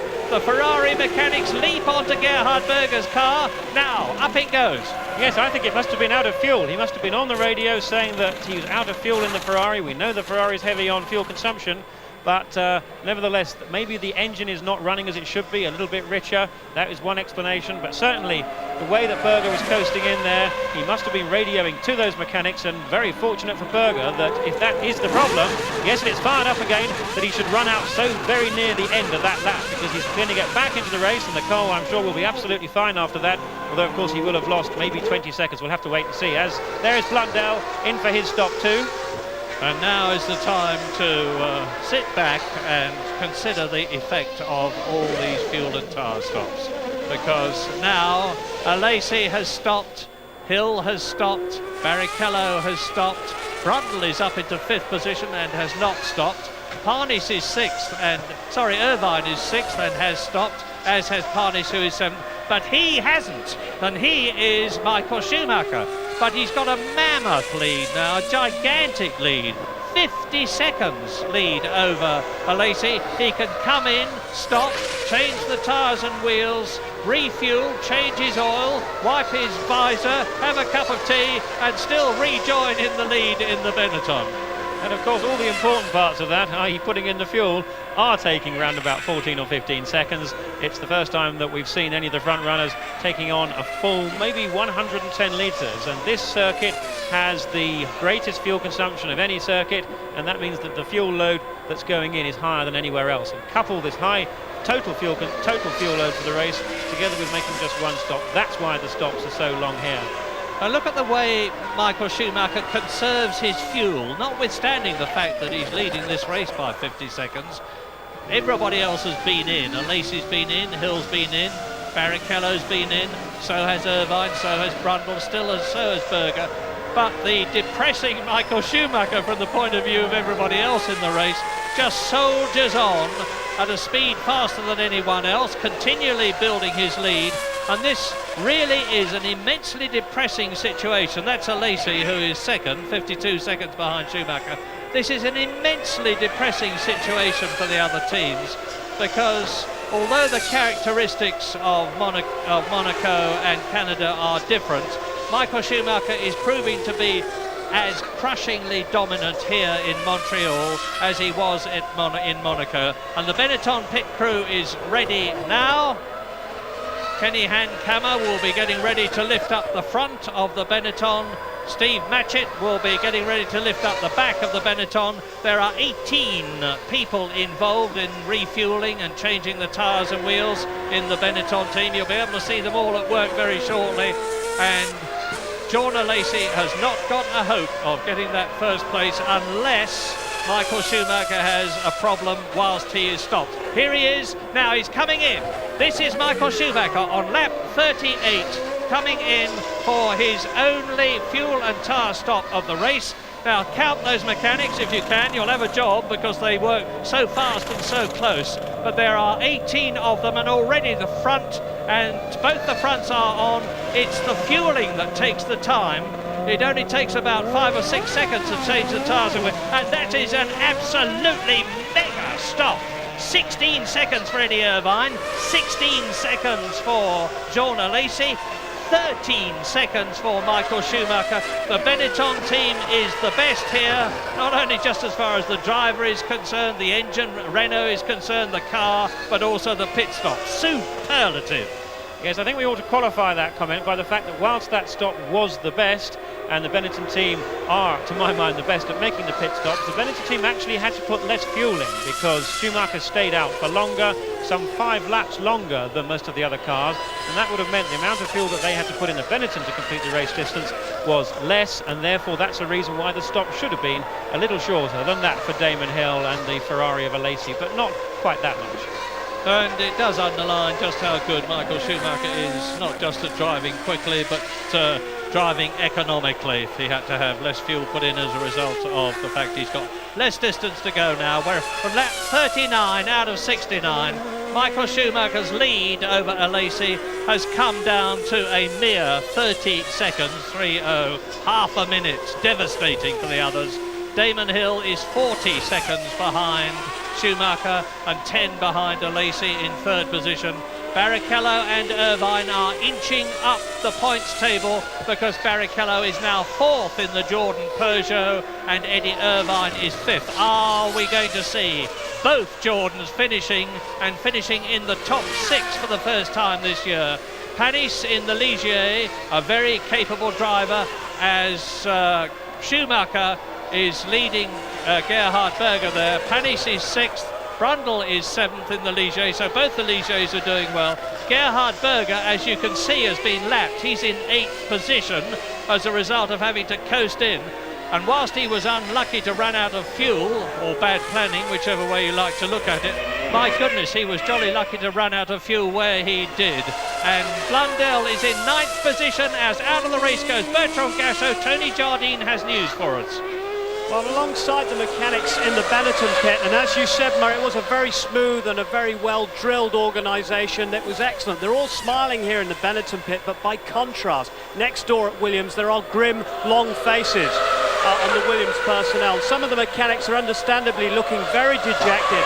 I asked the Williams personnel if Damon has radioed in at all with any problems, and they said none whatsoever. The only call he made was to check on the other teams and which other teams were on a one-stop strategy. Well, we know that Williams had a major handling problem, no traction in the wet warm-up this morning. We know, of course, that Michael Schumacher was ahead of both of them when the conditions were dry for qualifying yesterday. So, quite obviously, they won't need me to tell them, the Williams team have got, as they said they had after Monaco, a lot of work to do to catch up with Benetton. in a situation where at the beginning of the season it really did look as though the boot was going to be on the other foot and that Williams had caught and passed Benetton. And now Eddie Irvine, there he is catching, and will he pass his teammate in the identical looking Jordan Peugeot, Rubens Barrichello, who is in 5th place. This is the closest battle in the top 6, because on lap 41 Schumacher leads Alesi by 26 seconds. Yes, I know the gap has come down by 4 seconds. I'm keeping a very careful eye on it, but it will be as a result of the pit stop. Bertrand Gachot having a chat with somebody as we watch the battle between Irvine, there he is, and Barrichello in front of him for 5th position. Now, teammates they may be, but Eddie Irvine will be determined to get ahead of Rubens Barrichello. He's really stamped his authority on the Jordan team and his superior pace to Barrichello throughout this year. He's out-qualified Barrichello every race so far, and in fact Irvine was fortunate to out-qualify Rubens Barrichello here, because he spun on his very first lap in the qualifying session yesterday on Saturday and had to watch as his time gradually slipped down the leaderboard, but nevertheless it was still left just 1 ahead of Rubens Barrichello. Irvine really is tremendously confident. He has a great deal of driving flair, and the only area where people seem to think that he's got a little bit more to find is in the area of discipline and not making mistakes. And making a mistake was something which he did last year. He spun out of the race on the very last corner into the pit wall whilst going well, and let's just hope for his sake that he doesn't make the same mistake there. While Olivier Panis is in 6th place now. He's 7 seconds ahead of Martin Brundle in 7th, so Panis going very well. Panis being 24 seconds behind the Jordan there of Eddie Irvine. But this certainly, the Barrichello-Irvine battle, is the one to watch. And incidentally, both the Jordan cars have the 7-speed gearbox. This is the only car in the Grand Prix field to have 7 gears, and that's an advantage, particularly on a fast circuit like this, when it's all about acceleration, straight line speed, and really punching out of these slow corners as quickly as you can. And again, that was why that performance advantage from Alesi in the Ferrari was of such good effect to help him get by Damon Hill. Sunday afternoon in Montreal, Canada, but it is Sunday evening in Britain. And if you've just come in, the situation is that we're on lap 42 with Michael Schumacher again showing that he's very much the top man of Grand Prix racing in 1995, leading the Ferrari of Jean Alesi by 26 seconds. But on the very beginning of the race we had drama when Johnny Herbert and Mika Häkkinen collided with each other at one of the early corners and took each other out of the race. There'll be a lot of discussion about who was responsible for that. David Coulthard spun, being pushed very hard by the 2 Ferraris on the first lap, and Jean-Christophe Bouillon has gone out of the race, driving very well indeed in only his 2nd race in the Sauber. Heinz-Harald Frentzen has retired as well, so too has Bertrand Gachot, but that's not a bad rate of retirement because we're up to lap 43 out of 69. That means only 6 retirements out of the 24 who started, 18 left, 24 started because sadly, as I said earlier on, there are no Simtex here. They have major cash flow problems, which they hope to have resolved, as we all hope they will, by the French Grand Prix. Well, I think this must be a fairly sobering time for the Williams team. As we know, they started off the season in such good form, with Hill and Coulthard both being right at the front, but that man, Michael Schumacher, and the Benetton team have progressively reeled in Williams, and they have now moved ahead, swept ahead, and in fact Hill is progressively slipping back from Alesi now. He's now 13.5 seconds behind Alesi, and in qualifying we saw both Hill and Coulthard. Hill qualified on a 1 minute 28.0, Coulthard on a 28.0 as well, just 600 slower, and then there was a 0.2 of a second gap. That's 2/10 back to Gerhard Berger, another 2/10 back to John Alesi. So in qualifying, Williams did have the advantage over Ferrari, with Schumacher being half a second ahead of Damon Hill, but this seems to have been turned around in the race, and this is a characteristic that we have seen a bit. It seems that Williams still just are slipping back a little on race pace, and certainly until this race their reliability hasn't been too good. They spent 2 days at Silverstone testing, working on gearbox improvements, which I sincerely hope have done the job. This is a circuit which will throw up any gearbox weakness, there's no doubt about it. All of these long straights and the slow corners mean lots of gearbox work, in fact 52 gear shifts per lap, and I'm sure there's going to be continued work back there at Didcot, because the team, led by Frank Williams and Patrick Head, really will be unhappy about this level of performance and determined to do something about it. Yeah, and an added depressing point for Williams is the fact that they've been using the Renault engine for, I think this is the 5th year of their association with Renault. It's Benetton's first year, and Benetton have certainly scored a point here, because if you look closely at the sides of the car and the wing, look at the wing, it has the word Renault on it, and it was due to carry the words Motorsport. And Benetton decided that they were so delighted with the 100th pole position for Renault, which they got yesterday, or which they got on Friday actually, because Schumacher's Friday time was faster than his Saturday time, that they would take those Motorsport words off and put Renault big and bold on the rear wing and the side of the car. And in their first year of association with the French team, that won't be very heartening for Williams. But they'll come back. They've been in Grand Prix racing for a long time. They've won a lot of races. They won a lot of championships. And Damon Hill is still fighting hard in 3rd position. We're in lap 44 now, out of 69, with Schumacher leading Alesi by a massive 28 seconds. Schumacher's going to win this race by a country mile, provided he just keeps going. Alesi, as Jonathan has said, is 13.5 seconds ahead of Hill, who is 13.5 seconds ahead of Barrichello, who's fighting for that 4th position with Eddie Irvine. Let's hope they don't hit each other. It would be dreadful for Jordan if both of them went out, particularly as a result of hitting each other. But Harness and Brundle are still 7th and 8th, so it's the story is Ligier, Jordan, Williams, Ferrari, and of course Benetton, the leader. And Schumacher now coming up to lap Martin Brundle in the Ligier Honda, and Brundle is now just 4.2 seconds ahead of Gerhard Berger. So if we see her, there he is, Gerhard Berger there, and Berger lapping some 1 second slower than Michael Schumacher at the moment, and that's going to be quite a source of, there we are, that's Gerhard Berger coming up to go by Taki Inui too, and we're going to see very frustrated Gerhard Berger, I think, once again. He was outdriven by John Alesi last year here, and it appears to be the same thing, although we do know that he had the problem, of course, losing the time because of the fuel starvation and running out of fuel, but nevertheless he had slipped a little behind John Alesi. But interestingly, although John Alesi this year has tended overall to be the quicker of the two, it's been Gerhard Berger that's tended to pick up the points to bring that bit more consistent. And despite that, there are also rumours going around that Jean Alesi will not be continuing with Ferrari in 1996. Schumacher goes through and completes his 45th lap. Now there's a very interesting potential point coming up, and that is that the next person to be lapped by Michael Schumacher will be Martin Brundle, who is 7th and 1 minute 32 seconds behind the leader. But then John Alesi will be coming up to Martin Brundle. And to say that there is bad blood between Alesi and Brundle, as opposed to between Brundle and Alesi, would be a masterpiece of understatement. Alesi went off in Monaco as a result of Martin Brundle spinning in front of him. They didn't touch each other, but Alesi was positively vitriolic in his criticism of Martin Brundle afterwards, which incidentally I do not think was justified, but that's another story. But they've had a lot of run-ins with each other, and you've got the opposites of a very calm and phlegmatic Englishman and a very highly strung, emotional French Sicilian at the opposite ends of the spectrum, and they'll be encountering each other, I think, before the end of this race. Alesi's lapping in about 1 minute 33.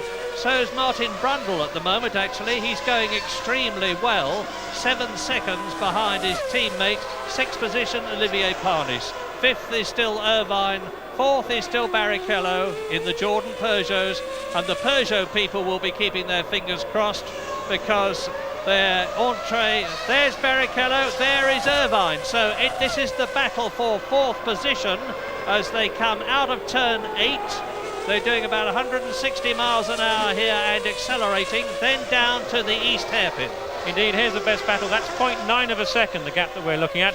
But from looking from the viewer's point of view, it's easy to think, well, why doesn't Eddie Irvine just put his foot down and pick up a bit of speed and get by Rubens Barrichello?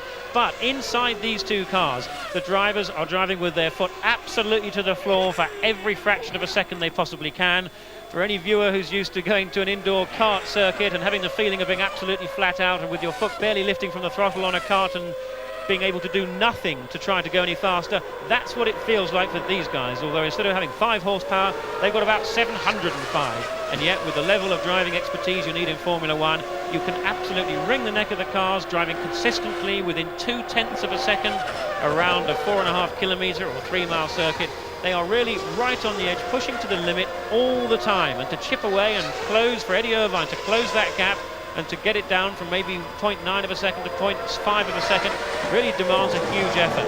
But of course, that's one thing catching up, and as we said so often, getting by is another thing.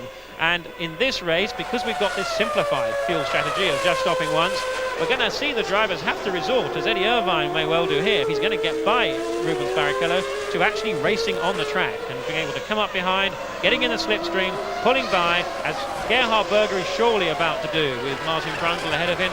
Berger is now just 1 second behind Martin Brundle. Berger, of course, recovering from having lost all that time when he ran out of fuel.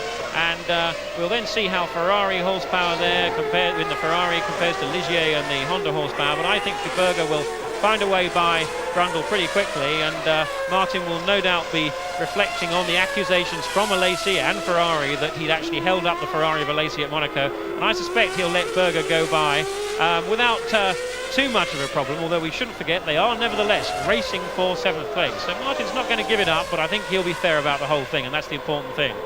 Katayama is about to be passed by both of them. He's already 4 laps behind. Gerhard Berger goes past the Tyrrell Yamaha, and sadly they have disappointed this season. The new Harvey Postlethwaite car is an exceptionally good one. The Yamaha V10 engine is excellent, but somehow it just hasn't gelled this season yet. Mika Salo from Finland in his first season with the Tyrrell team, in only his 6th races in 11th position. Again, he is out driving Ukko Katayama, who's been with the team and in Formula One much longer. And we're on lap 48 now, soon to be lap 49, as Berger in 8th position closes up on Martin Brundle, who is 7th. Schumacher is going through soon to complete his 48th lap, and he's leading Alesi now by over half a minute, 31 seconds, with the race in his pocket, provided he just keeps going. And it's difficult, frankly, to see any changes in the first 4, because Schumacher is 31 seconds ahead of Alesi. Alesi is 11 seconds ahead of Hill. Hill is 14 seconds ahead of Barrichello. Irvine has got just 1 second less than that now. That's where the interest is. And Irvine in 5th position is 28 seconds ahead of Parnis, who is 8 seconds ahead of Brundle. So the race is, the interest really is between between Parnis, Brundle and Berger, 6th, 7th and 8th, and between Barrichello and Irvine, who are 4th and 5th. And Berger here really attacking, really driving hard, and Berger's exuberant style is such a pleasure to watch. Just about 30 seconds ago we saw him power slide the car out of one of the second gear corners, literally laying 2 lines of black rubber as he put that 720 odd Ferrari horsepower down onto the ground, trying to catch up to Martin Brundle. In fact, I think also we saw him just put a wheel on the dirt coming into one of the right-left chicanes and lose a little bit of time as he corrected it. But that's certainly the battle there to look out for. But the good news is that Damon Hill is actually not dropping back any further from Jean Alesi. He's 11.3 seconds, and it had been up to 13 seconds at some point. Traffic, I'm sure, being an influence on that. And that's Mark Blundell out. This has been a totally miserable race for the McLaren team, with Hakkinen being out on lap 1, or even starting before that with Mark Blundell spinning after a problem, we think, with his car on the warm-up in the first laps as he came onto the grid, and then Hakkinen going out on lap 1, and now Blundell out. The McLaren going a little bit better in qualifying. They've taken off the mid-wing, as we were saying, from that McLaren in the quest for straight line speed. They've got new dampers on the car, but this race was due to be Mark Blundell's last definite race before his future was going to be reappraised. I suspect it'll continue. I very much hope so. It's hard to think of anybody who's available who could do a better job at the moment than Mark Blundell, with a car that still clearly is no match for the front-running teams of Ferrari, Benetton and Williams. And whilst there's been a lot of controversy about whether it was right for Nigel Mansell and McLaren to part company amicably, as they appear to have done, if Nigel Mansell is watching this, and I imagine he is, he will probably be saying, well, if that had been my car, that would have been a retirement for me. And as a world champion and an American champion and a 31 times Grand Prix winner, I wouldn't want to be there. But McLaren have emphasised that they know they've got a problem, just as lower down the field Pacific have got a problem. It's basically to make the car go faster and to be reliable. And they're working on it desperately hard. There's an enormous number of people at Woking. There's a gigantic budget behind them and nothing will be spared. But the fact is that McLaren have not gone really well since they lost Honda engines first and then sadly lost Ayrton Senna when he went to the Williams team last year. It's been a struggle, it's continuing to be a struggle, but they will continue to fight. Lap 31, Schumacher 32 seconds ahead of Alesi. Hill is still third, 10 seconds behind the Ferrari. Still fourth and fifth, the two Jordans, Barrichello and Irvine. Still sixth and seventh, the two Ligers, Parnis and Brundle. Brundle has been lapped. Schumacher has lapped everybody up to Olivier Parnis. It is another crushing Schumacher, Benetton, Renault demonstration of superiority. And that's Luca Badoer in the other Minardi ahead there of Schumacher, who is now sweeps by going, this is what it would have looked like as Hakkinen trying to go up the inside of Johnny Herbert there into that hairpin. But you know, Formula One now, this is the 6th race of the season, has really sorted itself out this season with 4, I believe, quite distinct divisions of performance of team. In the first division, we've got Benetton, we've got Williams and Ferrari. And the budgets of Ferrari, who knows? But probably Benetton and Williams run on something round about maybe $30 million a year plus supply of the engines being a big factor, and clearly at the moment we've got Benetton leading Division 1. Division 2 has been McLaren and Jordan now, these two teams locked in combat for most of the year. Jordan team probably ran on something of a budget of perhaps around about $20 million for the year, together with supply of their Peugeot engines, whilst McLaren are very much in the first division in terms of budget, probably with something more like $40–45 million. So we've got Jordan leading Division 2. Now down to Division 3, and we've got 4 teams that comprise that. We've got Tyrrell, we've got Sauber, Ligier and Footwork. And to run in Division 3, you need around about maybe $15 million a year plus your engines. And the leader of Division 3 at the moment is Olivier Panis, really having his best race of the season, currently in 6th place. And that leaves the 4th division. That's Minardi, the Simtech team, of course, are not here. They've missed this race. We just hope they can recover and compete again this season, but we don't know at the moment. Pacific and the 40 team. And to run in, there's the 40 on the back there. And it's Damon Hill stopping. Damon Hill out as David Coulthard. Out furiously comes his steering wheel. The 9th and in many ways the most important retirement of the race. And that is terrible news, not just for Damon psychologically and in terms of World Championship points. You can see from his body language how angry he is. He stopped right at the pit lane. He only had to get over the wall and climb it to be in his garage. And so now Barrichello is up into 3rd place, Irvine is up into 4th place, Parnis is up into 5th, and Brundle is up into 6th. It's certainly going to be different at the end of this race after Michael Schumacher comes home. And we're in lap 52 now, 17 laps of this 2.75-mile Canadian Grand Prix circuit, the Gilles Villeneuve circuit on the Ile Notre Dame to go. That's the leader. And Alesi has got to keep going just to finish in 2nd place. There's Gerhard Berger, who of course has been lapped by the race leader. And the order on lap 53 now in this 69-lap race.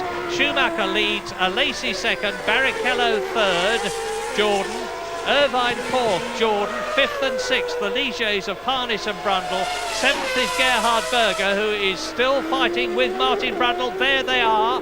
This is the battle for 6th position, and Martin Brundle, knowing that he's got this race and the French Grand Prix and the British Grand Prix, and incidentally, if there is a 17th Grand Prix this year, which there's likely to be, I think Martin will have the seat in the Ligier instead of Aguri Suzuki, the Japanese driver, but Martin will be hanging on desperately to get that single point for 6th position.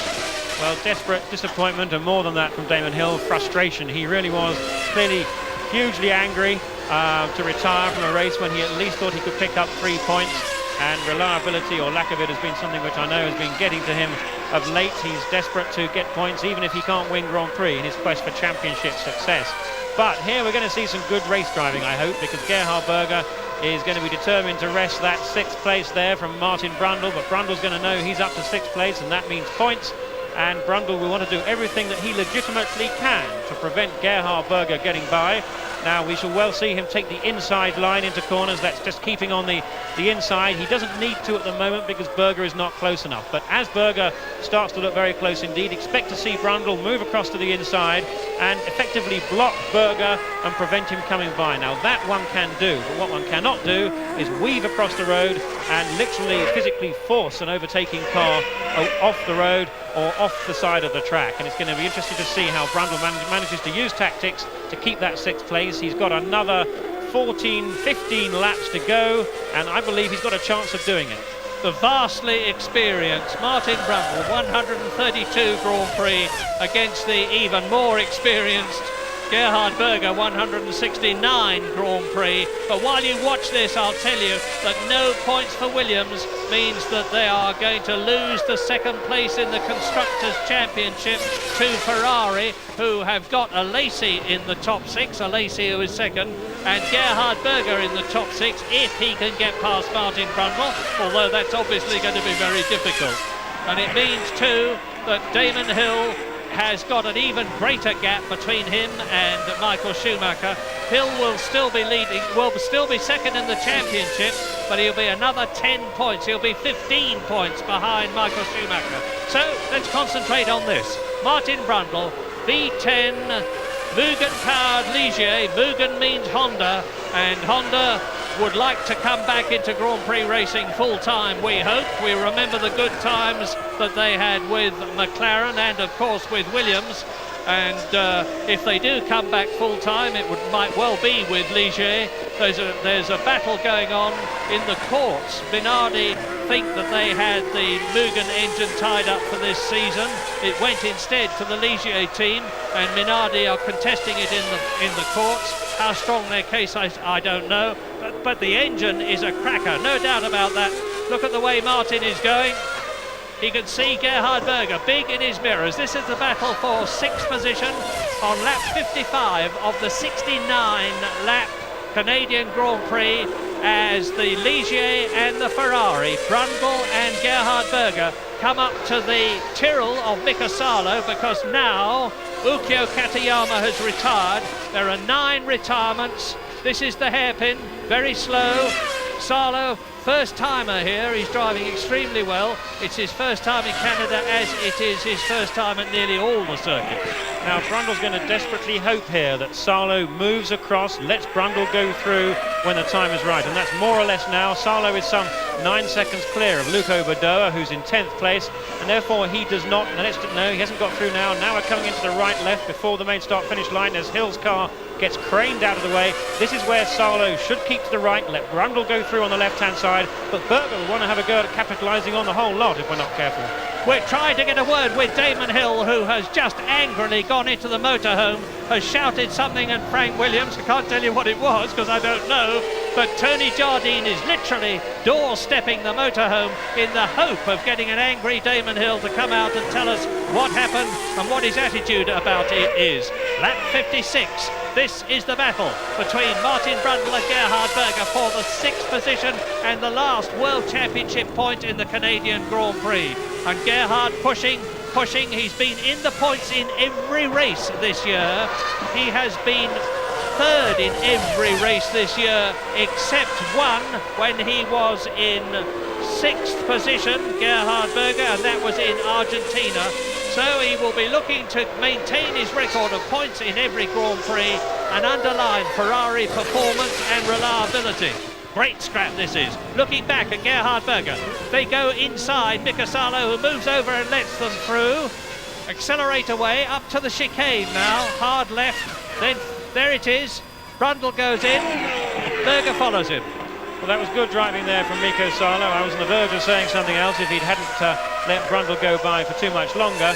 But for a driver looking in his mirrors, and we could see Salo doing that, a car that's following can often appear to be quite far away, in fact, and one can think that with increased pace that Salo might have been applying, that he was holding off Martin Brundle. But the reality of it is that it is difficult for a driver to get any closer than half a second to the car in front because of the effects of the turbulent air coming off the back of all those wings. As the closer one gets, closer than about 30 metres, the airflow to your own car is distorted on the approach, and that means less grip from the car, and your car starts to slide around more. And so for that reason, drivers who are not being careful, such as Martini, as we saw earlier on, can often believe that the car that's following hasn't got close enough yet to justify moving over for, and that of course is quite wrong. No more fuel and tyre stops left.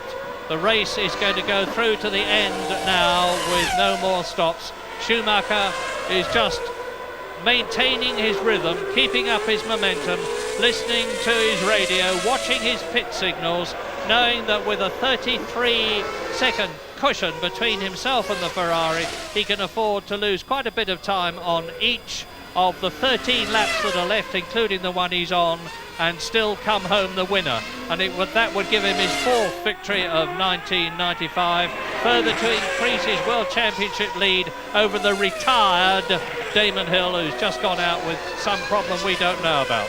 And indeed, as Damon Hill retired, I was just in the throes of explaining about the 4th division and the various divisions of Formula One and the budgets required to compete, saying that 3rd division was around about $15 million plus the supply of engines, and this is very close now for Berger, but still not close enough, I don't think. Now the 4th division of the Minardi team, the Simtech, who are of course not here, Pacific and 40, you need somewhere between $5 and $10 million to compete at that level if anyone's thinking of doing so. Lap 58 out of the Senna turn, through turns 3 and 4, up to that very, very difficult turn 5. This is it. Look for the tyres on the right. They're the ones that Barrichello thumped into yesterday. Gearbox first, having already hit the Armco on the right, and he was doing about 140 miles an hour even after it. Schumacher there. He's slowing. Schumacher's slowing. Michael Schumacher is in trouble in the Canadian Grand Prix on lap 58. He's not touring, but he's going a heck of a lot slower than he was before. Does this mean to say that we are going to see a Ferrari win the Canadian Grand Prix, and that Alesi is going to be the man who does it on his birthday?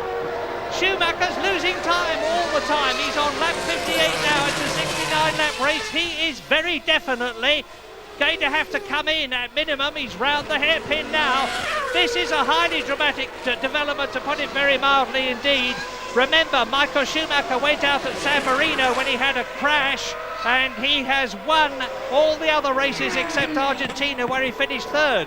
So now look at the Minardi, which is miles an hour slower, and the Ferrari enthusiasts are going mad. They can smell victory for Jean Alesi. And wouldn't it be wonderful? Terribly bad luck for Benetton, for Schumacher, of course, but hopes all round the world, I'm sure, the Ferrari is going to do it. Well, Michael Schumacher's had a good fair whack of wins into the pits, and we're going to be watching very carefully indeed to see Jean Alesi take the lead, and it looks to me as though it's a retirement. The steering wheel comes out, Michael Schumacher one comes out. This is the end of his race. Well, it may not be. I think if they're looking at changing wheels, it could be a gear selection problem. The gear selection switches are on the steering wheel of the car, and Schumacher could have been stuck in a gear, and I think that's what's probably happened there. They've got the computer on the side. They're going to look at reprogramming the electronics of the car, and I'm sure it relates to gear change, but either way, he's still going to be out of the race in terms of leading. Alesi leads the Canadian Grand Prix on lap 59 out of 69. Rubens Barrichello goes up into 2nd place. Eddie Irvine goes up into 3rd place. Jordan and Peugeot are going to finish well up, and it looks as though both of them are going to finish if they just keep going. Michael Schumacher has got the engine going again, but he's slipping down all the time. He's currently in 4th place. He's currently in 5th place because Panis has gone through. He will soon be in 6th position because Michael Schumacher, because Brundle will be going through. Gerhard Berger will be up into 6th position, and Brundle will be 5th. Keep out of the way, says the mechanic to the cameraman. Now let's try and listen to the engine of that Benetton to see if he's now got gear changing capability. He's now in the pit lane, the 120km speed limit applying. We've lost him, but we'll watch his lap times, and indeed the way he's going now looks straight away to me as if they've managed to fix the problem. He's going quicker already than he was able to before.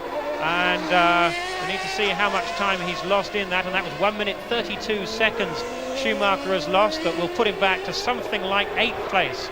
There is race leader Jean Alesi. Michael Schumacher is down to 7th place.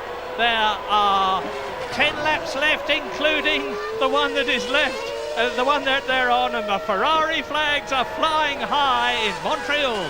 Well, I must say, if anyone can benefit from Michael Schumacher's bad luck there, I'll be delighted if it's Jean Alesi there, because apart from being his birthday, he has yet to win a Grand Prix, incredibly.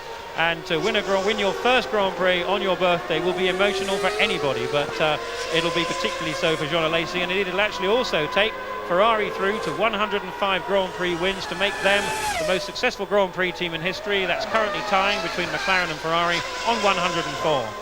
Well, I don't know how you feel at home. I can tell you I'm nearly through the roof here. This is a terrific development, and Alesi now is up, and Gerhard Berger is up, right up with the rear wing of Martin Brundle's Ligier, who is still staving off Berger, who tries hard again as they come through to complete the lap and start a new one.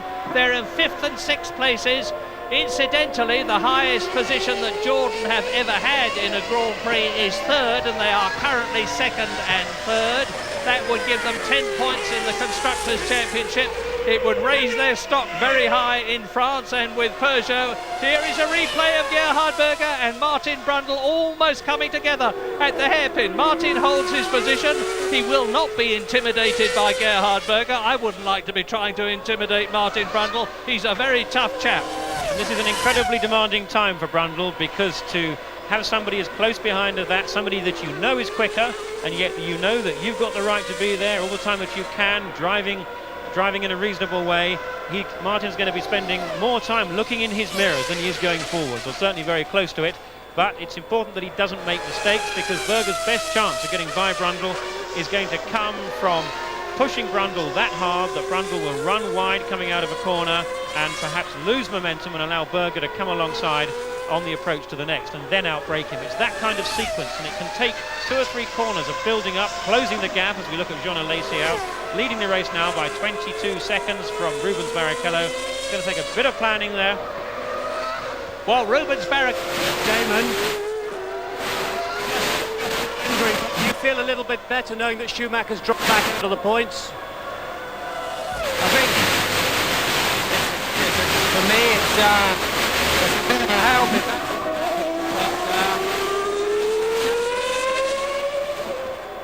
sorry, we know that Damon's round the back of the pits. It's very difficult to get through to him electronically, but Jean Alesi on lap 61 out of 69 is pacing himself, because Barrichello is actually lapping a bit faster, about half a second faster in 2nd place, but he's 21 points, well, over 21 seconds behind the Ferrari, and that is Eddie Irvine, who is 3rd. And if Eddie Irvine finishes in 3rd position in the Jordan, it would be his first time on the podium in a Grand Prix. He's had a 4th, he's had 5th places, he's had a 6th place, but he's never stood up there on the podium, and he's certainly never been there with a teammate, of course. That is Olivier Panis, who is in 4th position, and the order as Panis comes up behind Pierluigi Martini in the Minardi, who's had 2 penalty stops and is in 12th place. The order on lap 62 with 7 to go, under 21 miles, about 20 miles left now, possibly for Jean Alesi to win his first Grand Prix, and for Ferrari to win their first Grand Prix since Germany last year when Gerhard Berger was first. But Alesi leads Barrichello by 22 seconds. Barrichello leads Irvine by 6.6 seconds. And, well, is that a Ferrari on the left? Is it?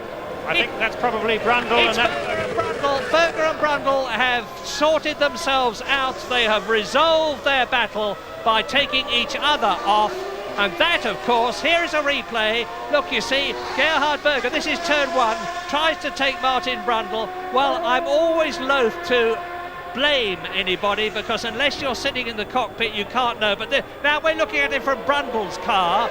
This is turn left into turn 1. Now let's see what happens to Gerhard Berger. There he is. He's trying to go through on the inside. but Brundle is already turning in. Berger must have been up on the grass, and if anybody was at fault, Jonathan, I would have said it was Gerhard. I agree entirely. I think that was tremendously opportunist from Gerhard Berger. He had no real chance of that coming off. He would have known Brundle would have protected the line, and it was actually good for us that Martin Brundle happened to have the one and only rearward-facing camera of any of these cars to capture it, and we could see just how far back Berger was on the approach to that corner. He wasn't even desperately close and able to come up alongside. Now, Tony Jarnine has been able to talk to Damon Hill, and he can tell us what he said. Yeah, I'm sorry, we were breaking up behind the pits there, and we were in a huge rugby scrum of press, anxious to talk to Damon. He spoke to us first. He is extremely angry, and he wasn't at all pacified by the fact that Schumacher had dropped back out of the points. He's still angry about the fact that the gearbox had been losing hydraulic pressure, and he was stuck in 6th gear. And he said, we've been going backwards all weekend. We've got to try so much harder. We really are in big trouble. And he said he can't emphasize it enough. And he turned on his heels and walked away. Well, you can understand him feeling fed up. Not as fed up as he might have done if Michael Schumacher had had another 10 points. Well, the retirements are now up to 12, because as you watch race leader Jean Alesi on lap 63 with 6 to go, out have gone Pierluigi Martini, Martin Brundle, Gerhard Berger, Damon Hill, and Mark Blundell, Ukyo Katayama, Bertrand Gachot, Heinz-Harald Frentzen, Jean-Christophe Bouillon, David Coulthard, Johnny Herbert and Mika Hakkinen, and we are now down to 12 runners out of the 24 who started. Exactly half the field has retired, and leading is Alesi. And just as I said that Schumacher had only got to pace himself to victory, only for him to retire, I better not say the same thing about Jean Alesi, although it is true. Barrichello is second, 23 seconds behind. Irvine is still third, and I wouldn't be at all surprised, notwithstanding the fact that Irvine has got a second closer to his teammate, if the Jordan management had not said on the radio, just hold positions, fellas. The last thing we want is to lose second and third places by you hitting each other. And Barrichello certainly wouldn't be anxious to yield to any Irvine. There is Irvine. Given that Barrichello has been consistently beaten by Irvine, and Barrichello will be more than anxious to score World Championship points. He's had a third position in the Jordan team. He's never been on the second step of the podium. It looks as though he could be today.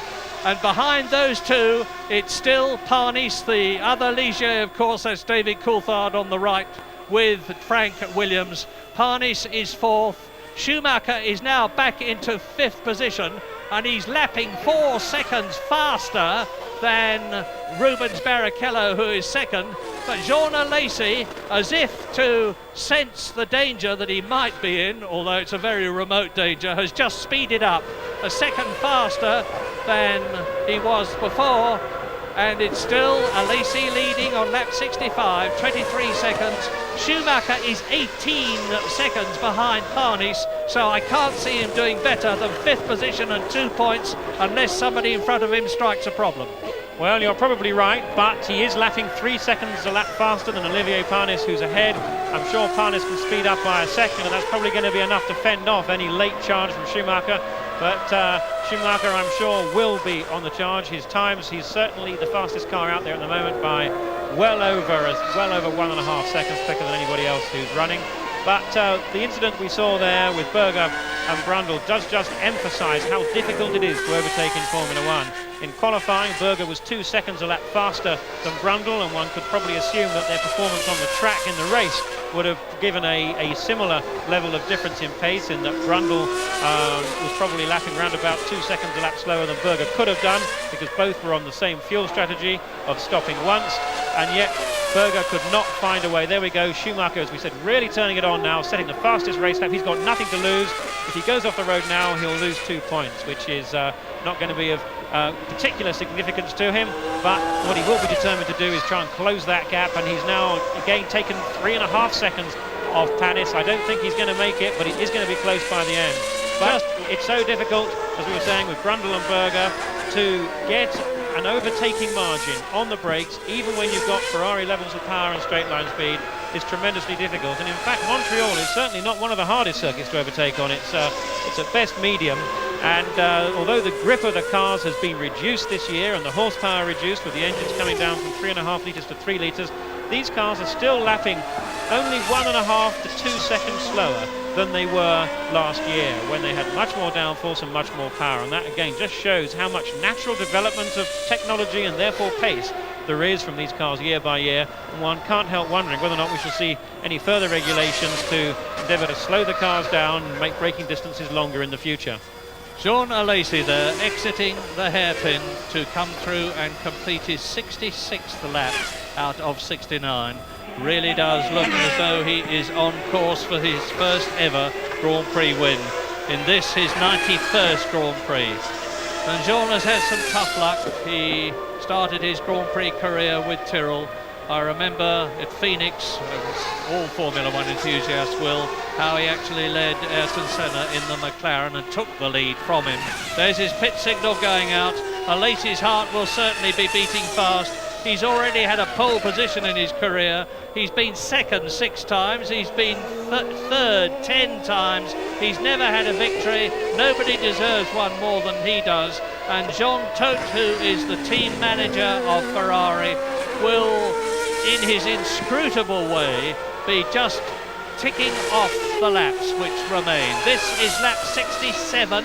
There's only lap 68 and 69 between Jean Alesi and the checkered flag and victory, as Eddie Irvine crosses the line in 3rd position.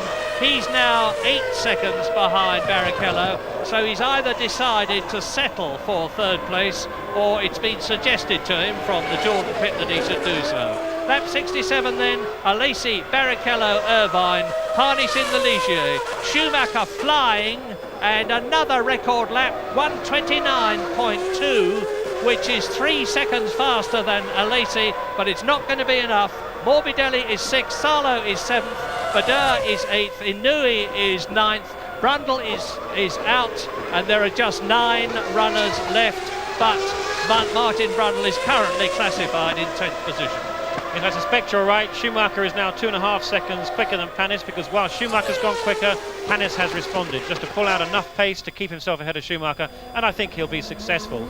But further back, another driver has driven superbly here today, and that's Gianni Morbidelli in the Arrows car, and that is powered by the Hart V8 engine from the small Harlow-based company, and they've been doing a sterling job throughout the year, running round about 12th, 13th position in qualifying, and now Morbidelli there. And what is sad is that it may be this is Morbidelli's last race, because he does not bring any funds to the team, and the Arrows or the footwork team desperately needs money, and it may be that Morbidelli will be replaced by Pedro Lamy, the Portuguese driver who had his leg smashed in a horrendous Silverstone testing accident at the beginning of last year.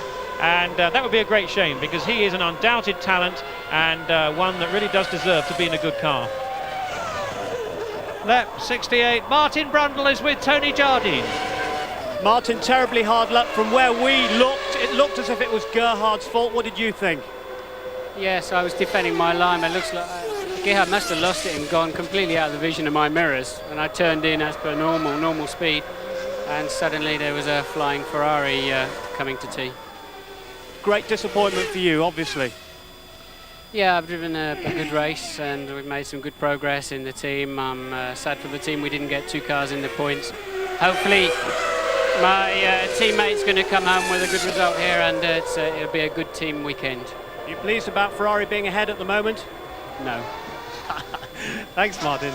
You can always rely on Martin Brundle to give you an honest answer. And Jean Alesi sees P1 on his pit board as he starts his 69th and last lap. Turn 1, turn 2, there are on this lap 15 turns altogether, 15 corners, and Alesi is really within sight of his first and very well-deserved victory. Ferrari having done a great job, and here is the reward here. Alesi having the reliability, and Alesi really responding beautifully. Wonderful victory for Alesi. Gerhard Berger not quite being on the pace, and then charging into the back of Martin Brundle. but Benetton probably would have won. We mustn't forget this. Schumacher continues to take fastest laps, lap by lap, and if it hadn't been for what I'm sure was a gear selection problem, he would have been out in front, whilst Williams have clearly got more work to do on pace, they've got more work to do on reliability, and David Coulthard too undoubtedly made a driving error. But Jordan really are one of the heroes of the race here. Second and third place for Jordan is a superb effort, and they really do deserve it thoroughly. Out of the hairpin, that's turn 10, up to the chicane, that is turn 11 out of 15.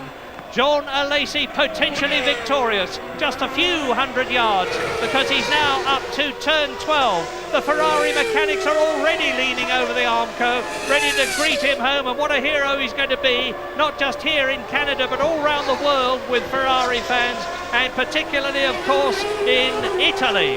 John Alesi wins the Canadian Grand Prix to euphoric applause all the way round. Everyone will be delighted. I think, well, possibly Michael Schumacher won't be, and Damon Hill won't. But not only does Alesi win, but the fact that he has got 10 World Championship points, and Benetton, by virtue of Schumacher only being in 5th position, scoring 2 points, that means to say that Ferrari goes back into the leadership of the World Championship for Constructors, which they held in Spain, lost at Monaco, and have regained here in Canada. And this is reprehensible, extremely reprehensible. The fans have broken ranks and crowded onto the track. There's some talk of there not being a Canadian Grand Prix next year. And if that is so, the fact that the fans have invaded certainly isn't going to help. They're pouring through holes in the netting. There's one in front of me, and it's a solid wodge of people. But the confirmation is that John Alesi has won a superb victory for himself and Ferrari in the Canadian Grand Prix, that Jordan, in the form of Rubens Barrichello and Eddie Irvine, have scored 10 World Championship points, finishing 2nd and 3rd. Ligier have again finished in the points with Olivier Panis, who scored a point in Spain. Michael Schumacher's consolation prize, having led the race for so long, was 2 points for 5th position, and believe it or not, they're still finishing as the fans pour onto the course. I'm sure the FIA, the governing body of motorsport, are going to have some very strong condemnation of people here. And in 6th position is Morbidelli. Now the 9 finishers, only 9 finished out of the 24 who started, and look at John Alesi out of the cockpit. Has he kept the engine running? No, he has not. Well, he may conceivably be out of fuel, but I suspect he's just so overcome with emotion in front of this enthusiastic Canadian crowd with so many Ferrari flags, is that he just lost the motor. That's Rubens Barrichello, who's obviously as pleased. So Alesi getting a lift from Michael Schumacher. That reminds me of that evocative situation when Nigel Mansell gave Ayrton Senna. Isn't it lovely to see real emotion and happiness? So often you see drivers in the interview room, the first 3, looking as though they've been given a £5 note and had a tenner taken away from them. But Alesi, absolutely overjoyed, and he's every reason to be. The Canadian Grand Prix has been won on his 31st birthday by Jean Alesi for Ferrari, with Barrichello 2nd, Irvine 3rd, Panis 4th, Schumacher 5th. Morbidelli gets that first World Championship point for the Arrows team for a very long time. To be honest, I can't remember when they last got one. But this is a rich reward for Brian Hart and his small band of engine people at Harlow in Essex. They've done a superb job. And we've got Eddie Jordan with Tony Jardine. Eddie, it's not just an emotional day for Ferrari, but also for you, 2nd and 3rd. How are you feeling at the moment? Well, I thought I'd always be overjoyed for Jean to win a Grand Prix, but on this occasion I wish he'd delayed it a little bit. Yesterday you were depressed, but today you're extremely happy, man. You've turned the whole thing around. Well, I wouldn't say that yet. You know, we're very realistic about our performance. Still got to get through scrutineering, of course, but really the team worked well today. Both drivers acted in the way that I feel that we can do, and it's just frustrating when you know it's there but you can't really make it happen, and that's what happened on a couple of races recently. So to have both on the podium together, I suppose this is a new landmark for Jordan. We dreamed about podiums, but both on the same time, it's just amazing. Were you worried at any stage about both of them running close together? Did have a little quiet word with Gary and said, Gary, what's the strategy here? Are we going to say, you know, what really ought to be said? And we decided to leave it. Both drivers knew where they were on the fuel. They both drove absolutely immaculate races and exactly to orders.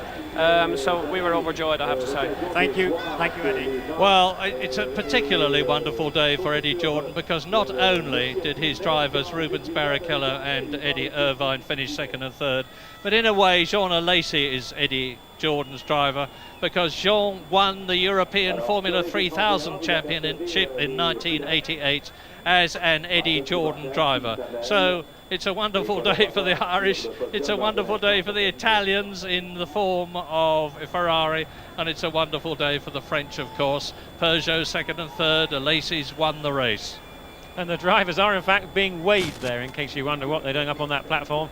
But it's wonderful to see a driver who is enjoying winning so very, very much, and also a driver who is being congratulated by so many other people around him. We can see it there, and Michael Schumacher was clearly fulsome in his praise for Alesi's efforts.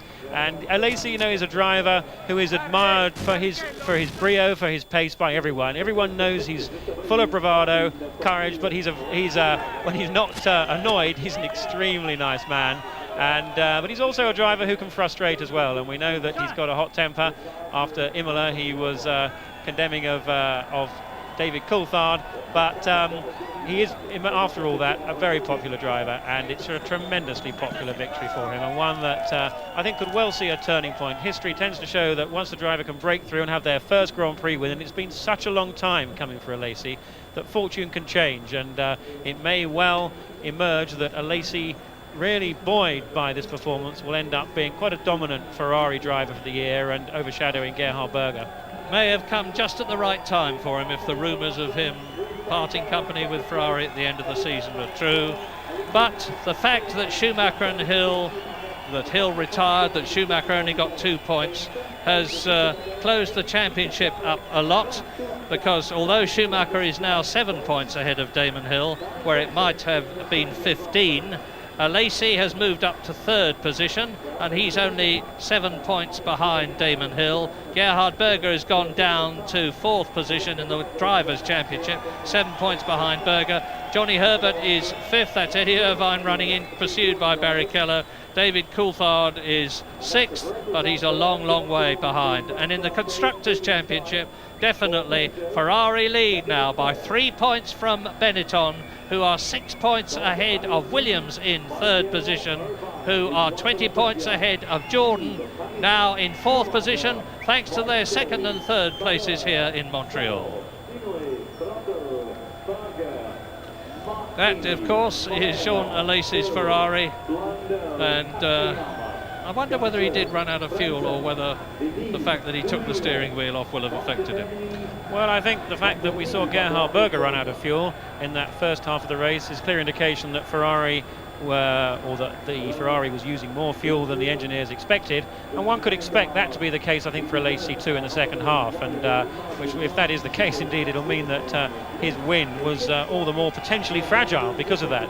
But I hope that, moving on to Damon Hill, that whilst he's clearly a tremendously competitive driver, and that he's going to be very annoyed about the reliability problems that he's had with his Williams car, I hope that he manages to keep his temper under control, because there are an awful lot of people working very hard at Didcot. It's a great drive for him to have nevertheless, and it's important that he doesn't create any kind of rift and resentment there. I'm sure that they'll all appreciate that his emotions are what's carrying his frustration through, and that they'll be as eager to get the performance as he is. Just listen to the crowd. You'd think it was Italy and not Canada. That shows you how popular Alesi is. That shows you how popular a Ferrari win is, because with no disrespect to two very fine teams in Benetton and Williams, it's refreshing to see another one right up at the front there. And Ferrari's prophecy that we're going to win in Canada has turned out to be right, fortuitously maybe, but the fact is that they did so. Jean Alesi on the left, Rubens Barrichello, the protege of Ayrton Senna, who goes back to Brazil every so often and was getting pretty downcast, but how happy he is, and not half as happy as Jean Alesi. Lovely man. Now let's see if we can see Eddie Irvine on the right. First time on the podium.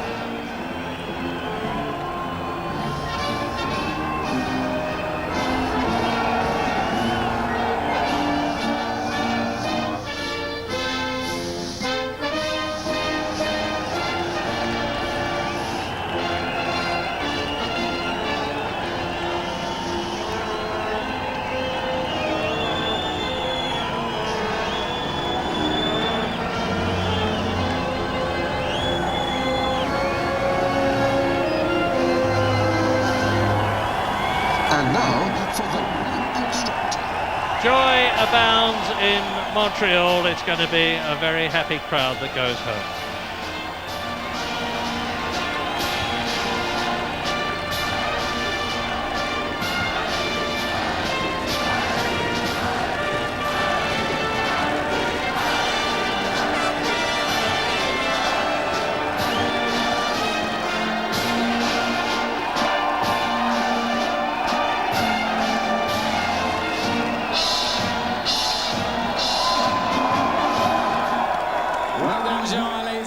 So the French national anthem for Jean Alesi, the driver, the winner. The Italian national anthem for Ferrari, the winning constructor.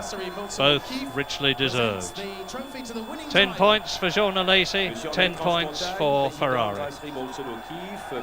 And it's particularly thrilling for me to see Jean Alesi there win his first Grand Prix, because he came into Formula One in 1989, the race after this, the French Grand Prix. This was the last race I did with Michele Alboreto as a teammate, and then Michele Alboreto left. Jean Alesi came to join the Tyrrell team in 1989 as my teammate for the French Grand Prix in the following race, and was immediately stunning in his form, and he was a great teammate. He ended up being quicker than me, and I'm thrilled to see that potential be finally realised with his magnificent performance here today.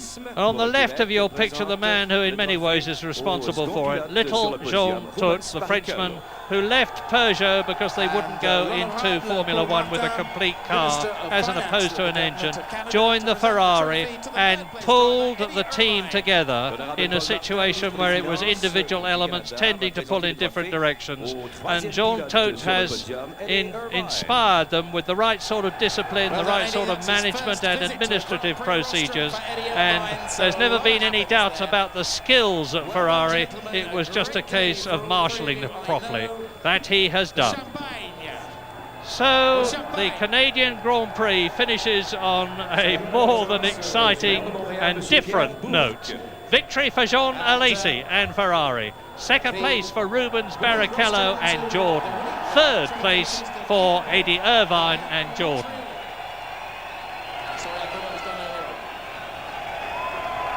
Well done, Jean Alesi. A great moment for him. And that's the Canadian Grand Prix. At long last, Alesi. But certainly the early race domination of Michael Schumacher still looks rather ominous. France is next, and then a month from today, let's hope the British Grand Prix at Silverstone will give extra inspiration to Damon Hill. But Jean Alesi, the winner in Canada. Just time left in this specially extended edition of Sunday Grandstand to have a quick look at some of the other sports news around today. At Wembley, the Umbro Cup has been won by Brazil, 3-1 winners against England. Brazil finished the competition as the only one of the four sides with a 100% record. Graham Lasso was the England scorer. Highlights later on BBC One, when you'll also see the goals from the Republic of Ireland's surprise 3-1 home defeat by Austria in European Championship Group 6, a defeat that puts their qualification in some doubt.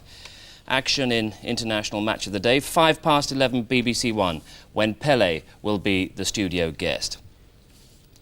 Rob Andrew, again the England hero today, kicking an injury-time drop goal to give England victory over the world champions Australia in the World Cup quarter-finals. In next weekend's semis, England will play New Zealand, who are 48-30 victors over Scotland this afternoon. Frustration for England's cricketers, though.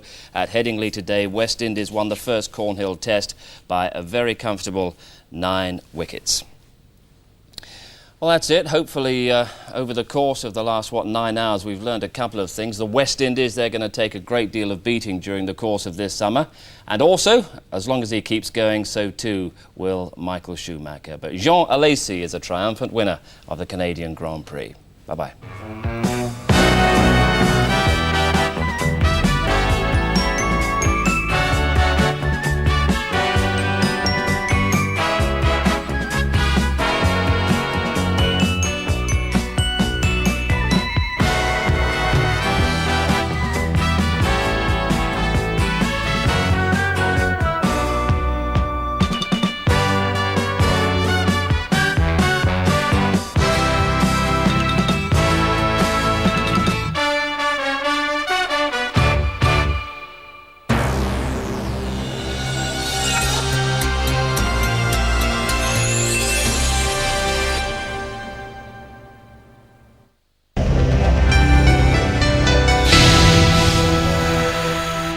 On Tuesday night at 9:35, a new series on BBC Radio 5 Live looks back at the best of British racing drivers, from Moss to Mansell.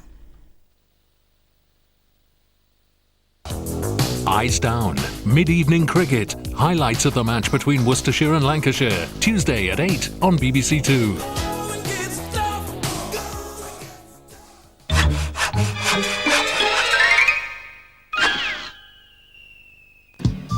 Leslie's a civil servant. What are you doing? With one thing on his mind. And when he meets Julia, a porn writer, he thinks he might be up for it. Leslie, please. But not everything goes to plan. Half an hour. Their first date.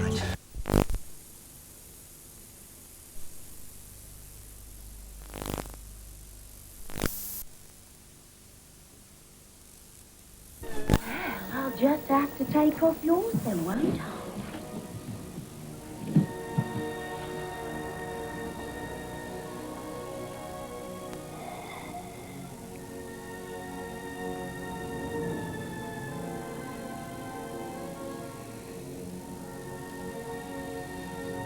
You're a big man, aren't you? Kind of like my stepdad. If you could see me now. Gentleman paying a pretty penny for what he got free. I'd be the one in charge now. You'd have to do just what I say. What would you do? I'd make him kiss my bloody foot. No, my ass. And then I'd give him marks. How would you do that? Any way I could. But you couldn't punish him if he was stronger than you, so he wouldn't let you. You'd have to make sure that you were stronger than he was.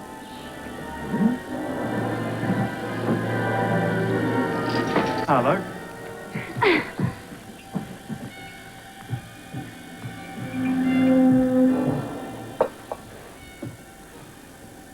Susanna